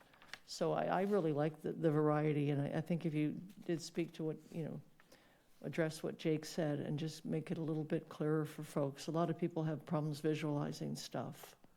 Those, unlike the gentlemen here who work in this day in, day out, most the, average guy on the street just needs a little help visualizing. So I think that's a good point. I don't think anyone would realize that the Cascade and the cook shop are exactly the same setback. I wouldn't have until Jim brought it up. No, Yeah. it's like an Yeah. optical Totally illusion. It is. It's uncomfortable. Well, and also remember, there's another variable there, and Jim had the road there.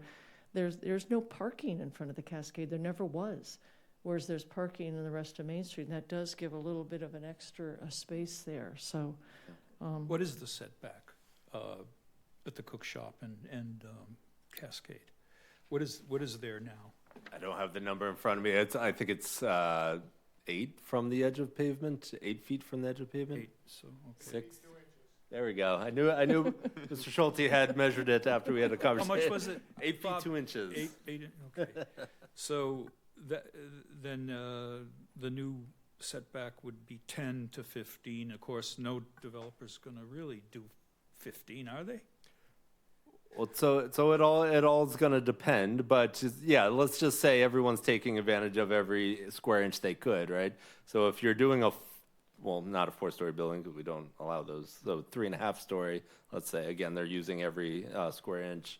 So 3.5-story, minimum would be 10-foot setback, so it would be, if it was Cascade, for instance, that property line is 8 feet 2 inches off of the roadway. So now we would be 18 feet 2 inches off of the roadway.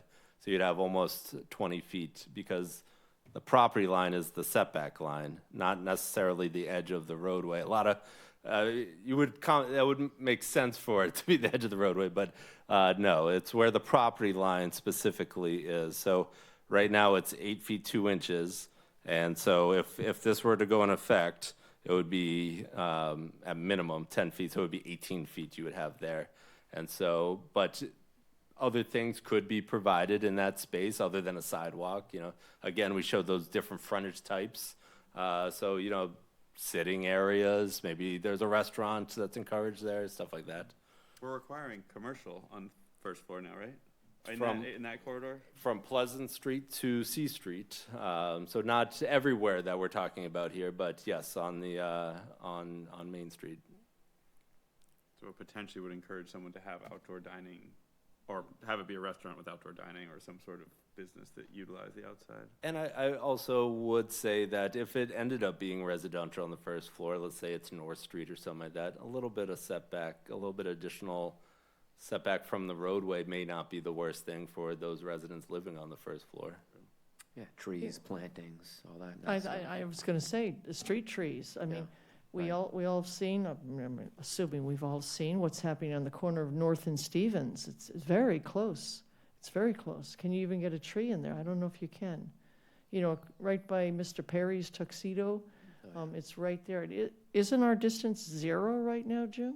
That's correct. The minimum, but Minimum as we're 0. mentioning, So yes. I think this is huge compared to 0. Okay. Well, I think we're okay with those, but let's talk about the building height, because Steve brings up a really good point. It certainly goes to what Jake deals with day in and day out. I mean, we've said that Main Street is a little different. So does it have to be the same as our RB zoning, or can it be different? I'd like to hear from folks. Steve thinks that that's probably not a good idea. I like the step-down approach, kind of stepping down from DMS down to single-family zoning. And if you go less than 40 feet to the ridge for DN, then when you get into single-family zoning, those homes can then be taller than DN, which just doesn't make sense logically to me. So anyways, that's where I'm at. Well, if we went to, 35 feet, throughout the town of Barnstable, To the ridge. would there be a riot from the builders? I think I you would don't have. know. I think you would have some. I don't know. I just think of some like big houses in Osterville or things Right. that they're pretty high. And ridges. that to me is a historic precedent that's existed for a long time, and that's our single-family housing, and I consider that to be sacred, and I just would not be comfortable changing that, which is why, I don't know. I like DV and DN being the same, but the difference being the density, the use, the setbacks, all that. So you're saying that the downtown neighborhood would be the same as the RB? As DV. I'm proposing. As DV, the same? Yeah, because right now DV, what went into effect was 40 feet to the ridge, 3 stories. DN, if you go anything less than 40 feet, you're actually going to be lower than the single-family home district, which is why I And say keep it at 40 you're saying the feet. density differentiates it, or? Yeah, I mean, that's really the key difference between DV and DN is uses, density, setbacks. Jim, can you just review quickly the difference in relation to those items? Yeah, certainly. So in the DV, as I mentioned, density is going to be followed by 1.5 parking spaces per unit. What the setbacks? So if we're extending the setbacks, there will be a little bit of difference there. 80% lot coverage in the DV.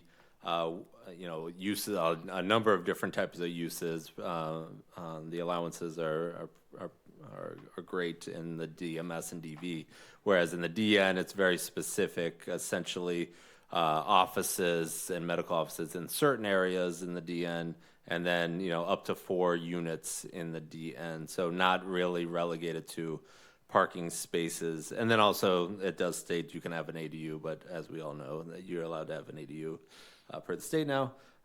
So, we're really talking about 4 units and potentially an ADU in the DN. So those 4 units within that structure is what we're talking about. And so, again, if it's 3 stories and if we're talking 40 feet, my assumption would be, kind of larger units potentially if they're going to utilize all the entirety of the 4 stories, or excuse me, 3 stories and 40 feet. So that would be what the DN would allow if you were to do that. The D or the RB, yes, 30 feet to the plate. So I think that's where Mr. Robichaud's getting potentially greater than the DN because of the roof system. There's a range there that can be allowed. 8 to 12, I think, is traditional, but there certainly are some shorter roofs. So it's not all the time that it would be over the 40 feet, certainly, but there is an ability for it to be above 40 feet. Yeah, I think that's kind of the crux of the issue, where you want to land it with the DN. Again, this is something where I think if there's not a strong opinion on this, if you give a variable that there is some consensus to, and then you move it through the process, I'm sure the planning board again will have some great input on this specific item too. Is there a number of stories in the RB limit? 3. Oh, excuse me, no, in the RB, no, it's single, yeah, or no, it's 2.5 stories is, Yeah. 2.5, okay. yeah. So you go 2.5, and you could go 30 feet to the plate. That's correct. RB. But it's whichever is less. Yeah. So it's a fun little puzzle. But it's mostly single-family usage It's in just- RB. Essentially exclusively Plus single an family. ADU. Yeah. One thing, I know we're talking about a height right now, but I was looking at setbacks. And I know, Jim, when you and I went in your office, you kind of went around and measured. You have 10 feet there. And there was maybe one property that exists that had 10 feet. Most of them were much more than that. Would anybody consider looking at that? He's got 10 to 20. I'd be much more comfortable with 15 to 20. You remember that, Jim, when you went around and measured? In the DN district you're Yeah. referring to? Yes. Yeah, I think 10 feet in the neighborhood is just too close to the front. If you think about, drive down South Street, drive down Pleasant Street, and look at the cadence. It's probably closer to 25 or 30. So this is being very generous, but I would propose changing that 10 to 15, so they have a 15 to 20. In the DN, right? You're talking. Yes. This is, well, first of all, what's the difference between primary front and secondary front? So if you have like a corner lot, for instance, there's a primary frontage, so your main frontage, and then there's a secondary. That's determined by the building commissioner, but They determine which street is primary and which primary, is yeah, secondary? exactly right. Wonder how they determine that. That's interesting. So you're saying, sorry, can you say again what you're proposing? I'm proposing on the primary front setback, going from 15 to 20 instead of 10 to 20. So change the 10 minimum to 15 minimum. Yes, based on what was done. I don't know if Jim could pull anything up and show you that. He kind of did what you were doing with the Google Earth. We went around and measured. I think we only found one on Pleasant or South Street that was close to 10 feet. Much of them were. I'm just trying to, again, pay homage to some of our historical neighborhoods here. Yeah, I would have no problem with that.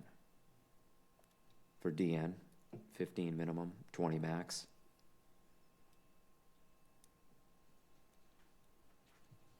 Anyone else? Anyone else want to see Jim do the exercise or no? Are you okay, Chris? I think it makes sense. Again, I always go back to like what the purpose intent of the zoning was. And so you start looking into, I think this is Kings Way and that area over there. You know, I'm not exactly sure why that was even put in this downtown zoning because it's sort of developed. But you know, how does it affect something like that? You know, there's just, you kind of have to look at all these areas and be like, okay, how does it affect? I agree. South Street, like we want to preserve that. That's like the gateway to our downtown historic waterfront district. And so it's going to change when things go to two-way, I think. I don't know how the feel of all this is going to change, right? Mm-hmm. You know, the setbacks on Main Street, I think are going to change. We have to keep that in consideration. But I think, like you said, it sort of tries to preserve that charm of having a lawn out front and, you know, having it feel not like a city, more of a more. Yeah. Yeah. I like it. Yeah, and I think I misspoke earlier. I said Pleasant Street. It's School Street that has a gorgeous cadence of the ones that are left there. And those are very much set back. I think Jim and I found one on some street that was 10. So if everyone's okay. That is nice, yeah. And then, you know, we can go back to talking about the height. Yeah, I like that. Because I think, again, we're all in agreement on the proposal for setbacks on DMS, DV. So we simply add for DN, primary frontage, minimum 15, max 20. I like it. Good idea.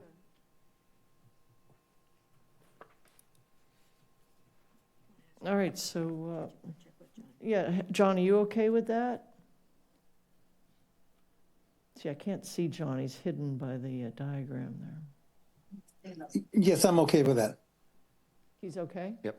You get Yeah, one. I'm okay. All right. All right, so the height, I mean, I really put a lot of stock in what Bob Schulte says, and he talks about the, you know, the gradient down, but Steve brings up a great point, that the gradient will go down and then it'll go right back up. Right back up, yeah. And these neighborhoods, when we look at them, they blend right in. Charlie, your precinct up there to the north, you blend right in there. And certainly South Street, and again, you know, those ones we've added, you blend right in there. And there are old Victorians and things like that have the larger height. So it seems like we're leaning towards leaving it as what's in RB. Is that what I'm sensing from people, or no? It's so hard to predict what's going to happen, right? Like when we created the zoning, you know, I think both of you sat on it and voted for it. Like we never thought that the cascade was going to roll in, like, you know. And so how do we see sort of the unintended consequences of any of these changes? Like how do we, like, you know, try to see it all the way through, and how someone's going to try to snake around, you know, to figure out to build another cascade or something. So how do we kind of, you know, make that work? But I agree, we don't want to go down and then back up potentially. Like, you know, as we go into more residential, we don't want to have the heights go down because we lowered the DN and they can come back up because of the RB. That doesn't make And really sort of any keep in sense, mind, what I've kind of proposed for DN is in no way going up from where we're currently at. Yeah. You know what I mean? Can I ask Jim a couple more questions? Sorry, Jake. Yeah. I keep I going. was going to ask you. I was just No, I going was to gonna say. So do you say think we if should you- be changing the RB too at the same time No. potentially? Okay. I think Okay. single-family home zoning should remain the same, and DN, leave it the same as DV in terms of stories and height, but focus on the true differences. I mean, one thing I didn't get out of you, Jim, was what is the lot coverage for DN? Do you have that handy? I'm curious what the parking spaces and the lot coverage are for DN. So lot coverage is actually in this table here, so 50% maximum. Okay. And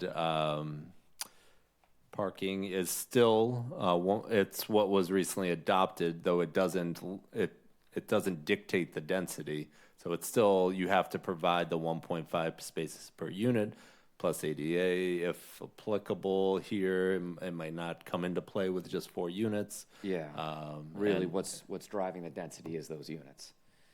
You know, maximum 4 units in DN. I mean, to me, that's the true difference in this zoning. That's where we're stepping down our density and stepping down our character. I don't really feel that the fact that there is no step down in height is going to have a huge impact on the character of the area. I think what it is what's allowed there. There's a whole lot less use allowed there, and then you have a 30% reduction in lot coverage, and you're only allowed 4 units. That's really what this is all about in my mind. So they'll have 30 to the plate then? Is that what they're going to have there? Is that it, Jim, by Well, default? again, you just don't know what they're gonna do for a roof system Are we referring to in the DN? in the Yeah, DM. so in the DN, if we're moving forward with Mr. Robichaud's proposal, 3 stories, 40-foot maximum. So it's the same as has been approved by the DV. So 3 stories, 40-foot maximum to the ridge. If you change both the heights and including the new definition that we're gonna try and get DN involved in as well. So it'd be 40-foot maximum to the ridge. 3 stories. Again, whether someone would take advantage of that, maybe, but we're talking about 4 units as opposed to what might fit in at a DV or DMS. Could we go 2.5 stories there to give it more of that feel? Would people be okay with that? What's it say right now? The third story of a single-family or two-family dwelling can only occur with inhabitable attic space. What exactly does that mean? Yeah. Oh, yeah, that's a fun one. Yeah, I remember this. So really, this was meant to preserve those structures like on School Street and Pleasant Street. So if you have a structure that's there and you have what could be considered a third story, but you can create habitable attic space to put a unit in there. So that was the intent of that footnote there. So if someone was building new, though, they could basically build with what looks sort of like an attic, but is habitable space or something? Right. So, I mean, especially if we're moving forward to the ridge, it's somewhat irrelevant because you'll just have 40 to the ridge. And then, yeah, if you have your roof system under that 40, which would be required, what you do in that space is up to you ultimately at this point. But yes, you could have a unit in that roof system essentially, which a lot of folks do. We don't have any restriction on flat roofs, right? So someone could go straight up in a big box building to whatever height we choose. We have to remember too. And again, it would Well, be that's why I 4 like the units in there. 2.5, because I think it preserves that look. I like Steve's, but would you compromise with the 2.5? I mean, again, I go back to those ones on Barnstable Road that were built as boxes. They were built as rectangles. And then they stuck the, fake roofs on them, and they look like they're 2.5, and those are 35 feet. So we're being extremely generous here if we said 40 feet with 2.5, and it would preserve, I think, the roof lines that we'd like to see. So is that true, Jim? So if someone wants to go a half story, how is that being defined? Like if someone does a box building, if it's set back, that's a half story? If the top floor. Yeah, so the half story is the habitable space within the structure. So only 50% of that space within the roof structure can be habitable. The rest is, dead space or what have you. That would be your half space. We actually had a long conversation at the planning board about this.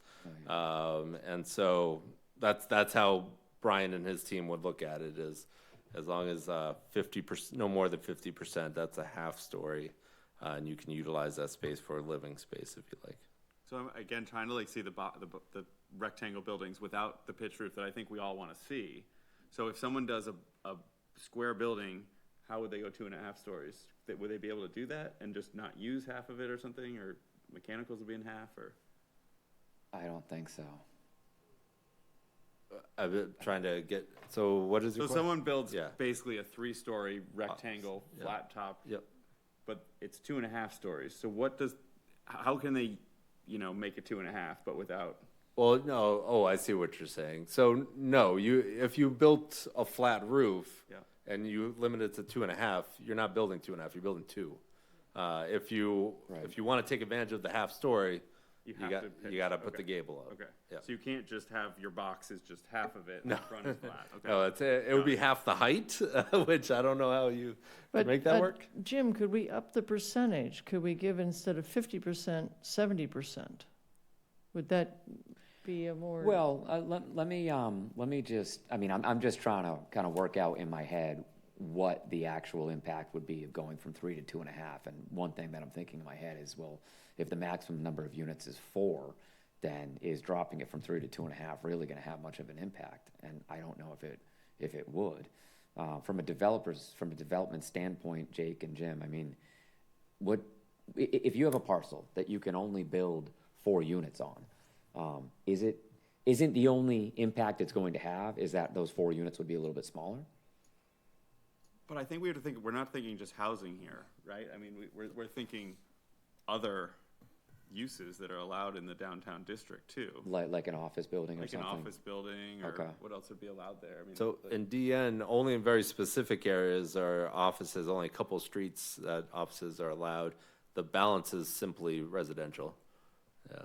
I think that brings us back to that, like, okay, what is the intent here? Is this getting us, you know, when this sort of came about, we were in this housing crisis and we were like, we need to incentivize multifamily housing in downtown Hyannis. Right. We obviously succeeded at that. We have a lot of it now. So what do we want these to be? What do we want them to look like? How do we want to sort of like craft it? You know, do we want them to be 2.5-story office buildings that maybe create more jobs? I mean, I think that's our next thing to tackle here is our economic, we fixed the housing thing. Now let's figure out. Well, look, I don't think the housing thing is fixed. I don't think you can just offer that blanket statement Not that it's fixed, fixed. no, not fixed, But Rest. The I purpose, think- the purpose of creating this, we saw results. is sure, all I'm saying. 100% agree. But in my head, I'm thinking to myself, if you can build 4 units on a parcel and you go from 3 into 2.5, are you now only going to be able to build 3? I don't think so. I think you'd still be able to build 4. So I don't know if I'm necessarily opposed to going from 3 to 2.5. I don't think that's necessarily going to take away from the full potential of that parcel. Could a 2.5 be a large unit on the first floor, 2 units on the second, and a third in the, on the top? Sure, I mean, it really could be set up any way that they wish, yeah. It's interesting, Gives more options. I chuckle about the footnote here, because, you know, it says, the 3rd story in a single-family or 2-family dwelling can only occur within habitable attic space. If you took off the words in a single-family or 2-family dwelling, and it just said the 3rd story can only occur within habitable attic space, that is 2.5 stories. You know what I mean?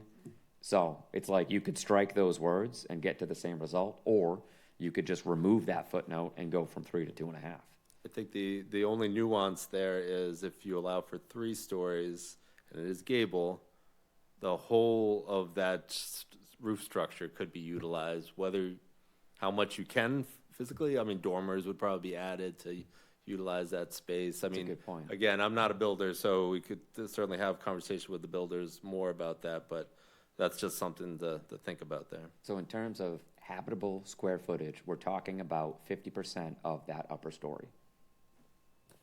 I would be okay with going to 2.5, but I would want to hear from the Well, others. I mean, the nice part is it still goes to council, it goes to planning board, so you guys, who really look at this stuff a lot, and you have a lot of builders on your Yeah. board. But what do will, you like, think right now? Workshop this. I mean, again, I think we all want to see, my concern is how do we make sure we get this sort of pitched roof sort of thing and get away from the boxes in this area. That's why I was like, asking Jim, like, okay, are we still leaving a door open here that we're going to get, you know, a mini cascade in, you know, I know it's only four units, but still like something of that nature where we're like, that, you know, We it's get not to a big deal. that goal by going to 2.5. Yeah, that's what I was sort of trying to Yeah, check yeah, that box. understood.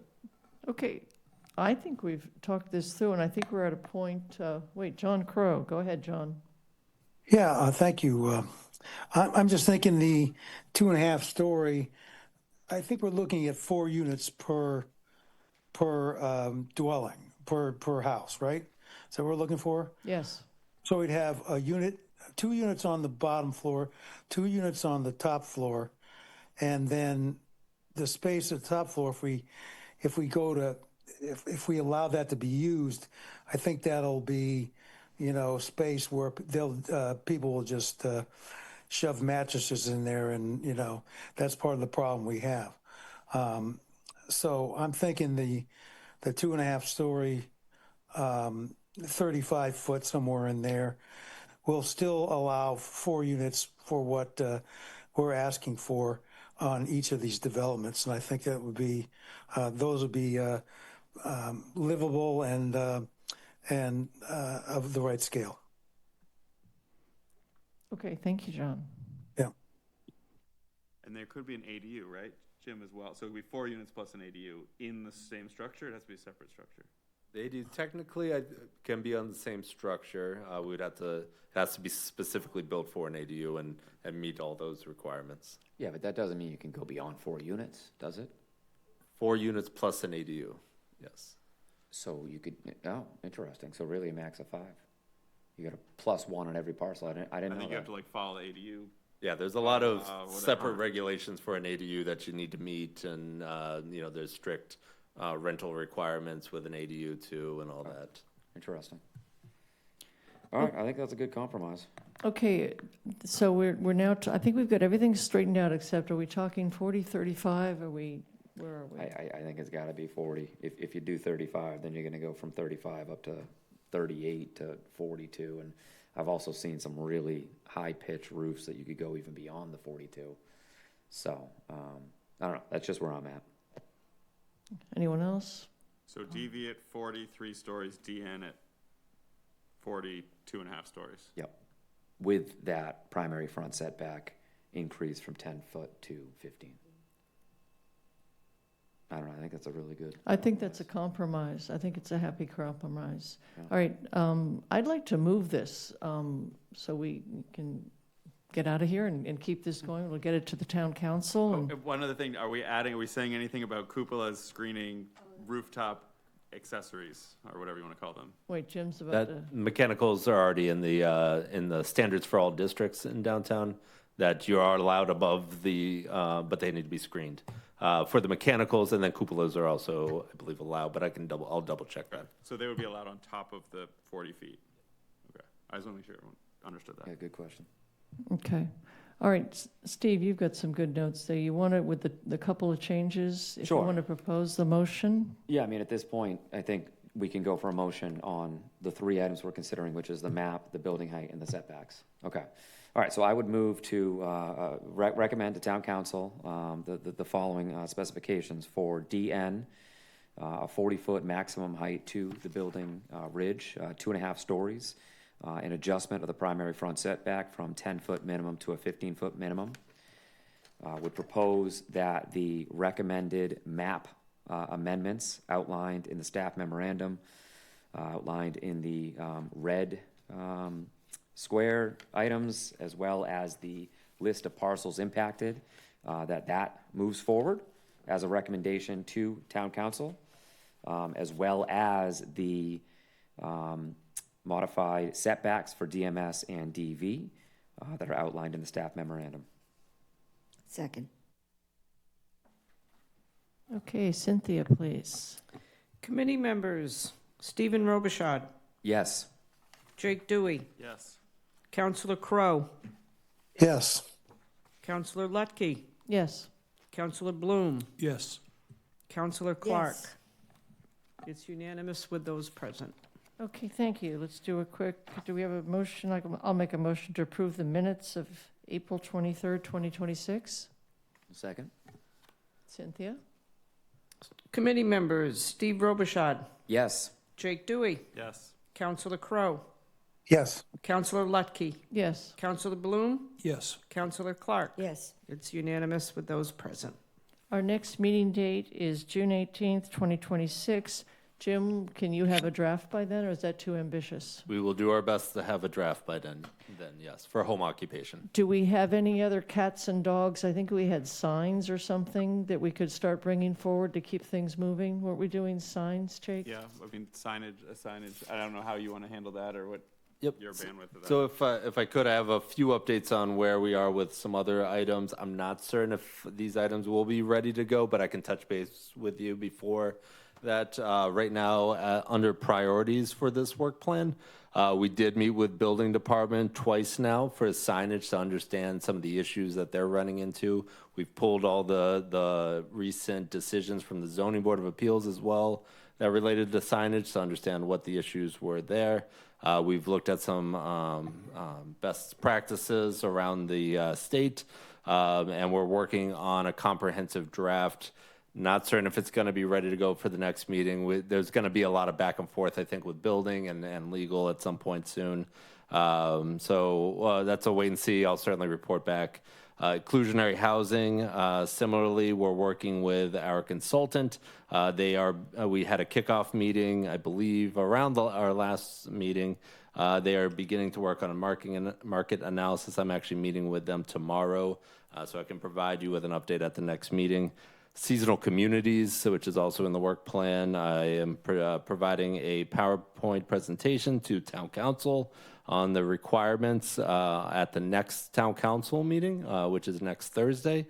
So we'll go over what those requirements are, and if the council so chooses to move forward with any of those, you certainly can bring those to this committee. Outside of the work plan and priorities, but things we've identified that we may need to be coming to this committee in the near future. Clean energy requirements. So the state has mandated certain additional regulations that all communities must adopt. We're sifting through those regulations and the model bylaws that they provided. Jim, is that battery storage? That includes the discussion of battery storage, yes. So it's a pretty heavy-handed mandate that's come down. So we're working through those. Similarly to seasonal communities, we're working with the state to fully understand those requirements before we give those out, so we can talk knowledgeably on those. One thing that I've spoken with Councilor Lugke on is data centers. So nothing has been proposed for the town of Barnstable, but nevertheless, we want to be proactive with this. It could be a potential very impactful use, and I know some communities are moving forward. We had a training last week on it, and so we're evaluating that. And then lastly, historic preservation, technical assistance in downtown Hyannis. So further continuing the discussion of downtown Hyannis zoning and how we can further improve it. We received technical assistance several months ago from the Cape Cod Commission to look at ways we can incentivize historic preservation of structures in downtown Hyannis. So they're going to work on essentially a model ordinance that maybe we could consider in the future. For that. With all that being said, there's a lot of work going on. I'm not certain what will be ready for the next meeting. I'll certainly work with you, Madam Chairman. If I may. Okay, Chris? Jim, could you please let us know about what's the time frame for this consultant with inclusionary zoning? Yep. So the schedule and the grant agreement is the end of the calendar year, but we believe that it could be done sooner than that. We're trying to push for maybe October timeframe, so we can maybe get something before you in the November timeframe. That's the goal, at least. Another question, if you don't mind, is the clean energy discussion. Is the infrastructure committee, I know they're advisory, are they wrapped into this at all, or be aware? Not directly from myself just yet. No, we're still trying to wrap our heads around it. We actually met with DOER, the state agency, on the subject matter. It's essentially operating kind of similar to a 40B, where it's a comprehensive permit that the town council will have to designate a board. So Steve, Jake, you guys can flip a coin. Jake, it's all yours, man. Take it. Get downtown. Yeah. But so yeah, we're still through that, but that's a great idea. Once we're in a good position, that we'll certainly we'll reach out to that committee. Thank you. Okay, and John has a comment? Yeah, Jim, one thing I didn't hear you mention was short-term rentals on the list coming up. Where can we fit that in? That could be a lengthy operation, but I think it needs to be done. Yeah, absolutely. Great comment. I know Housing Committee had been trying to tee that up a little bit for us. So they have been working through some of the logistics of that. But yes, we could begin. I know that was kind of the next tier of priorities that the committee had discussed. So we can begin to try and fit that into the work schedule too. And if something comes up that we're ready to go, we could probably get that before you, somewhere in this work plan here. Yeah, and I think, Jim, Nantucket might be a good model. I mean, they have literally been working for years with many legal challenges, and I think they finally got the legal blessing on theirs. I've never seen past iterations, but that might be something that would keep us out of the legal morass if we looked at that. Okay, I'll have a motion to it. Oh, Hold wait, on, wait, wait. and then I was gonna ask about accessory structures. Where do we end with that? That is on the work plan. Okay, that's on phase 2 as well? Yes, that is. Okay. yeah. Because we Okay. really want to deal with these pools. And I know, the pools are a big one. Okay, I would like to make a motion to adjourn. Anybody else want a second? Second. Okay, Second. Committee members, Steve Robichaud, Yes. Jake Dewey, yes. Counselor Crowe, Yes. Counselor Lutke, yes. Counselor Bloom, Yes. Counselor Yes. Clark.